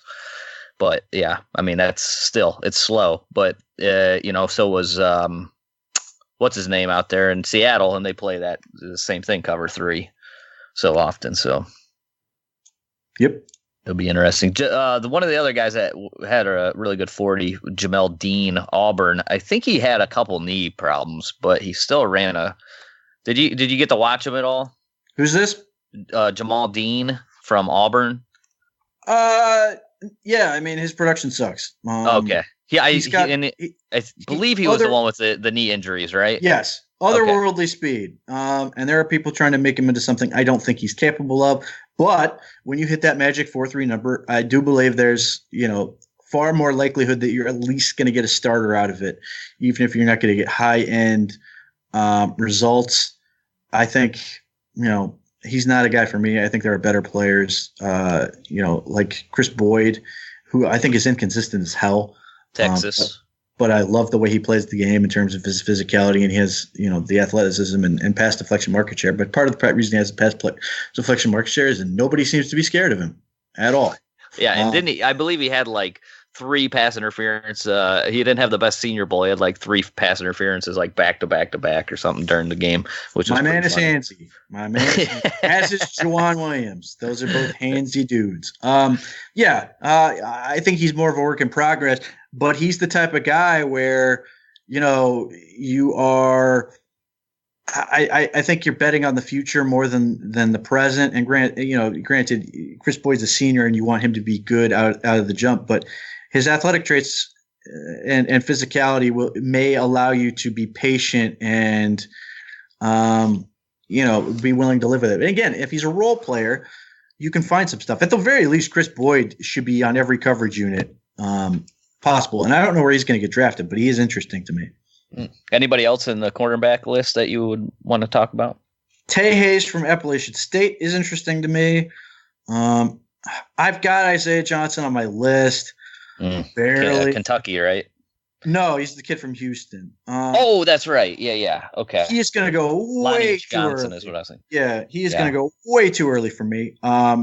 I think he's got Stanley Jean-Baptiste written all over him. I think if you draft him where he should go, which is about day 3, I think you could be really happy with him. If you're going to draft him like round 2, like Dan Brugler was suggesting that Houston might take him that early, I think they're going to be vastly underwhelmed.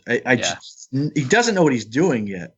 Good size, but and sure. 4.40, but yeah, he doesn't grade especially well either from Pro Football Focus. They don't like him very much. Oh, he's bad. And then the last guy I have on here who has some injury issues, but his production and his athleticism are interesting, is Ken Webster, the second from Ole Miss. A little under 5'11", 4.43 speed, good agility. Production is sufficient. It's not great, but if you want a potentially late round guy, I think he could be in that mix. All right, let's move to the safety, which seems to be a pretty strong group when I was looking through it. The problem that I always have with watching safeties is that you get that terrible, side camera, and I really want the all 22, and I just don't get the opportunity to watch it. So I always find it really tough to be able to scout safeties properly, but I try my best. So let's hear what you got for a couple safeties that might be there at potentially at 49. Do you think Nasir Adderley has any? Who do you think's off the board at 49 actually out of the safety group? I'm guessing Nasir Adderley will be off the board. Mm-hmm. I'm hoping Deontay Thompson will be off the board because he's bad. Juan Thornhill be there? Let's put it this way: he shouldn't be, and yet he may be. I think Chauncey Gardner-Johnson has a good chance of being gone. Yep. Okay. just is so good in terms of where he's going in his career. But I don't know if the NFL is, that excited for the safeties. And, if you get to the end of that round one area and beyond the amount of defensive linemen that are going to fly off the board, if offensive tackles start flying off the board, or the guards or those centers start flying off the board, then you may find yourself with a bunch of these guys sitting there on day two, which is stupid. Let's put this: Chauncey Gardner-Johnson, Juan Thornhill, Jonathan Abram, arguably, and those guys are first-round prospects. First round, those guys should be gone in the first round based on what they bring to the table. They have all the production. All the athleticism, they've got everything you want at that position. And you can make the argument if you want for Nasir Adderley. The problem is obviously he had the hammy, came up in his 40, which hurt him, but production wise, he's great. No agility. But yeah, look, the dream is you get a guy like Justin Lane at 49, but failing that, if you take Juan Thornhill at 49, that is spectacular. I would have absolutely considered him at 17. He is unbelievable. And again, if unfortunately the Browns have Morgan Burnett, but in the fact that they have Morgan Burnett, if they want him to be sort of a run guy and they want Juan Thornhill to come in and be a pass defensive guy, he is effectively having a third corner on the field with safety ability who's really freaking fast and willing to come down and make plays. His production is stupid. He had 14.9% of the team's solo tackles at strong safety, and they put him at Mike Backer and stuff. Like they did some things. I was just going to say that because they would play him in that position. They would put him in the box. They played him a lot like in some of the ways that Alabama did with Minkah Fitzpatrick, and he paid it off constantly. He's outstanding. If you go, as far as I know, he participated in pro day stuff as far as 3-cone and shuttle. I have not seen these. Other than age, everything else he tested is in line with Eric Berry coming out of Tennessee. He is unfreaking believable. 4.42 speed at 6'205", 141-inch broad jump, 44-inch vertical. I remember people talking about that 21 bench reps. I remember people talking about him like he was going to be unathletic coming out. And then you go and find basketball tape of this doing like windmill dunks. Like it's utterly insane. And he plays the ball unbelievably well. So if you are on a team with Baker Mayfield and you're suddenly in a position where you're up 7 and 14 points a lot, and now you can roll out a package with Juan Thornhill, Denzel Ward, and I don't give a shit who's on the other side, you're going to find a way to get the ball and force teams to punt or turn over the ball as they're trying to get back in football games. And that's spectacular. So did Thornhill, was he at cornerback early in his career? Yes. Was he the one? Okay. That's what I thought. They played him early in the career at corner and then he switched to whatever. I mean, he's like, I don't even know, like, what do you call that Minkah Fitzpatrick position? There's a name, like a joker or what the hell is that? I call it a joker. Yeah. Chauncey Gardner-Johnson, if you're looking, assuming he's there, if you're trying to recapture the Jabril Peppers magic, I think Chauncey Gardner-Johnson is the closest thing you're going to get to him. Chauncey Gardner-Johnson largely played significant slot at Florida, has a lot of size, hair under 5'11", 210, and he hits. He brings it. So he's got a lot of those things that Jabril Peppers brought. I think Chauncey Gardner-Johnson can ultimately live at a true strong safety position. But he just everything about him on tape and in athleticism and in his production just suggests that he's only going to get better in the NFL. So if they're in a position, and obviously they traded him, but if you listen to like Steve Wilkes when he was talking about it when he was introduced, like he seemed to be in love with Jabril Peppers and suddenly didn't have Jabril Peppers anymore. So if they're in a position where they could get Chauncey Gardner-Johnson, that to me seems like the favorite in the clubhouse for the guy they'd like to pick. But again, Juan Thornhill's outstanding. Jonathan Abram is very good. I think he's more of a box guy. For sure. Linebacker. He hits really, really hard. I just don't think that means a whole lot for the Browns. And then I'm looking at guys like Marquise Blair from Utah, who's interesting. And that Kyle Whittingham defense allows you to do a lot of different things. Kari Willis from Michigan State is interesting. And then Yep. the kid they brought in for a visit, who I had never heard of before, JT Hassel from Florida Tech, is very interesting in terms of a special teams missile, who looks like maybe he could develop into something. Supremely athletic, had a ton of tackles, just make many plays on the ball. Who's that? What is that name? I don't even know who that is. JT Hassel from Florida JT. Tech by way of South Dakota State. Hassel.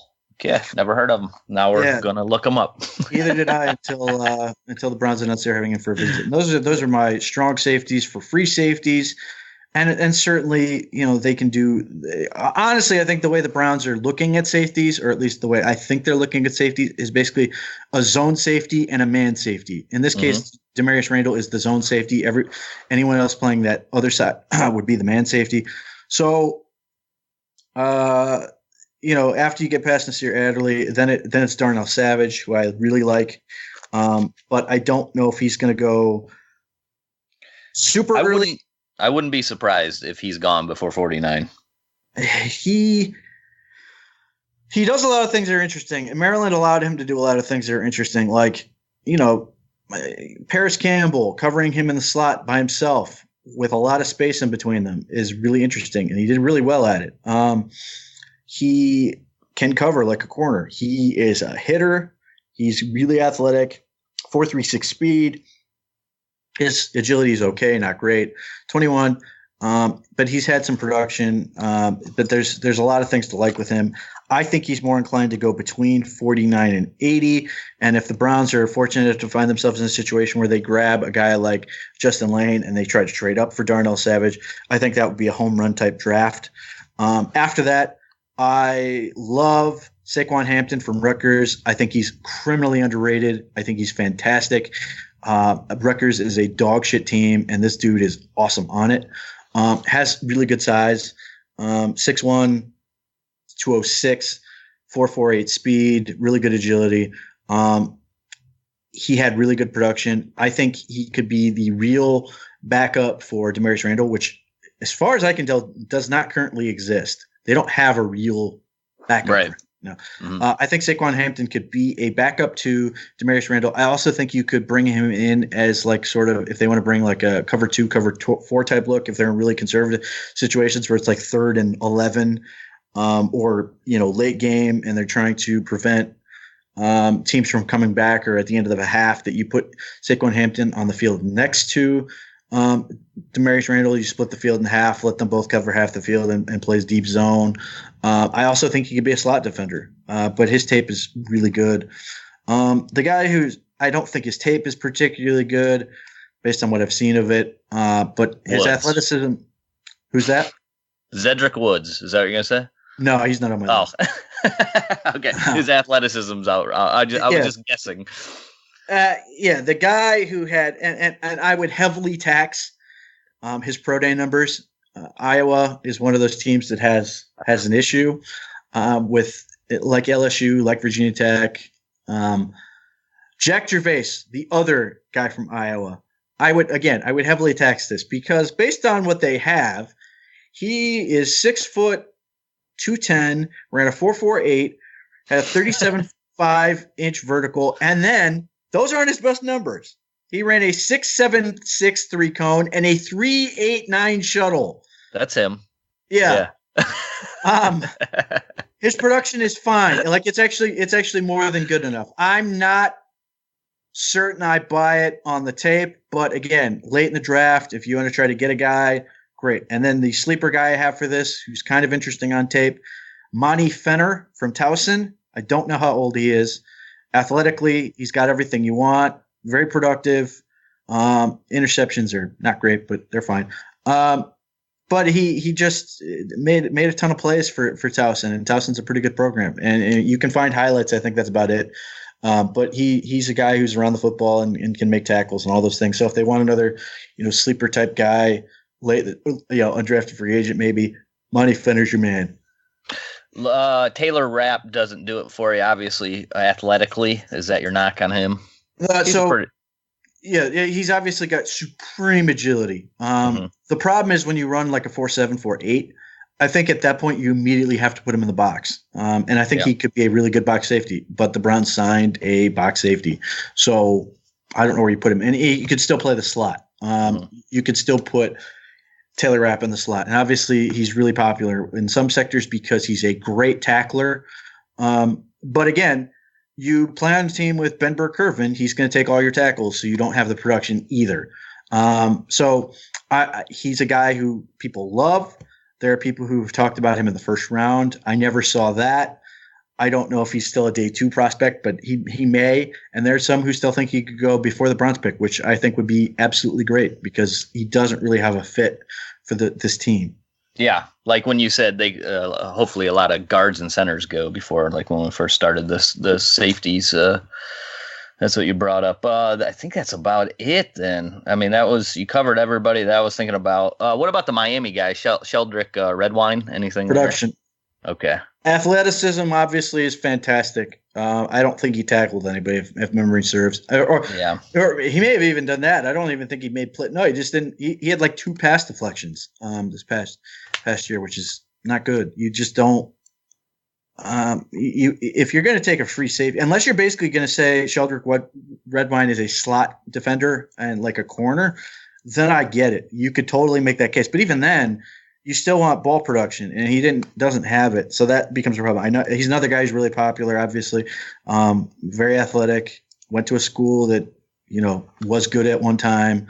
Hasn't been in like 20 years, but he's fine. The other guy there, Jaquan Johnson, he's only 191 pounds and he ran a goddamn 4.7. So. Yeah, and I know there are people like Michael Jackson Jr. or whatever. It's Michael Jackson Sr. I don't like him either. No, I mean, really, it is. I think if you go back to his junior year, I'd have to look and see if he even tested. Joe Jackson, the guy I think the Browns meant to pick when they accidentally took Chad Thomas. Didn't he test terribly as well, though? He may have. I thought he did. And then, so really, if that's the case, like you're basically the only prospect you give a shit about from Miami is Gerald Willis III. Yeah. One other name that Jacob Huff from Minnesota. Have you watched him at all? 5'10", 5'11", 210. Grades really well. A couple years in a row. He's only has 2 years of like real snaps, and he grades really well. I don't know. There's so many times where I looked up people's to see what they ran on their pro day. I couldn't find anything, man. I had so much trouble finding any numbers on this guy. So I don't know what you have on Jacob Huff if you can find anything. I don't if know anything if at all. he tested. Let's see if I can find anything. His production was great because I remember looking at it at the time of the bowl game because he wasn't playing in it, and I was kind of hoping to see him in the bizarro world of Minnesota where him and the linebacker don't play, but the receiver who is all world everything stays in school. That was weird. So let's see. Who are we looking up? Huff. Let's see if he tested. Jacob Huff. Jacob Huff is. I have bench and vertical. Oh yeah, of course. 32.5 vertical, and he would do that to us, wouldn't he? Yeah. So he's interesting. Yeah, it's one of those. And he's a guy I don't even know if he's really been talked about. He's one of those that's just like. I think he skipped. I don't know if he was injured, but I think he skipped the bowl game for the sake of his draft prep. And I don't think this is. I think this is the first time I've heard his name since I looked him up at that bowl game. That's what I'm here for. But I remember looking all these guys up because Minnesota had like a bunch of really productive players, and I was like, where are they? And none of them were playing. Hey, he's like, I'm going to not play in the bowl game. I'm going to prep, and then I'm not going to do any of the training or any of the testing whatsoever and completely confuse everybody. Great job. All right. But that's it, man. It only took us 3 hours. We covered every goddamn position except for kicker and punter, which Adam's probably sad right now. Yeah. Well, here's my theory on kicker. Don't kick anymore. Go for 2 and stop kicking field goals. If it's 4th and 5, go for it. You only really need a kicker for the end of end of half situations. And at that point, bring in 20 of them, have them all try it. I don't give a shit. I'm not even that mad about Greg Joseph. I'd be happy to bring back Zane Gonzalez, but I want you to go for 2 and go for 4th down constantly with this offense. All right. Adam might be sleeping. Thanks, Pete. Are you Appreciate there? Your time. Oh, there he is. He's still there. Where can they find your work?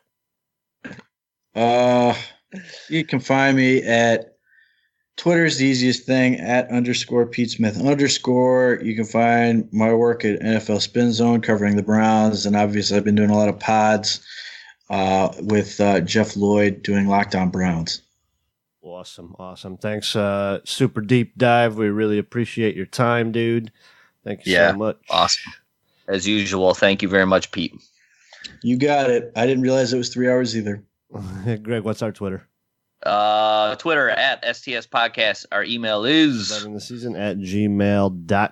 Thank you, everybody. If you have anybody else you want us to look at, you can send us There's no way on Twitter. Or if people have other people we want to look at, then they're nuts. We just went through every goddamn guy.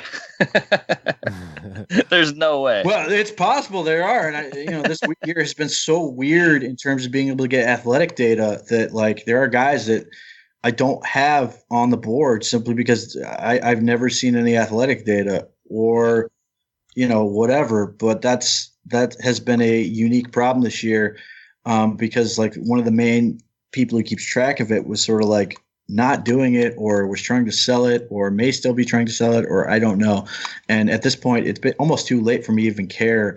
Right. We're basically there and ready to go. But yeah, a lot of guys, they just missed the mark. And obviously people are going to be like, well, you don't have Nick Bosa on there. Yeah, I know. And based on what I do, he's not on there based on production.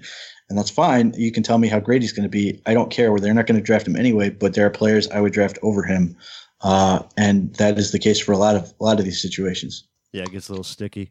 Rate us up, shout us out on Twitter, whatever. Greg, tell them what we say. Keep on surviving.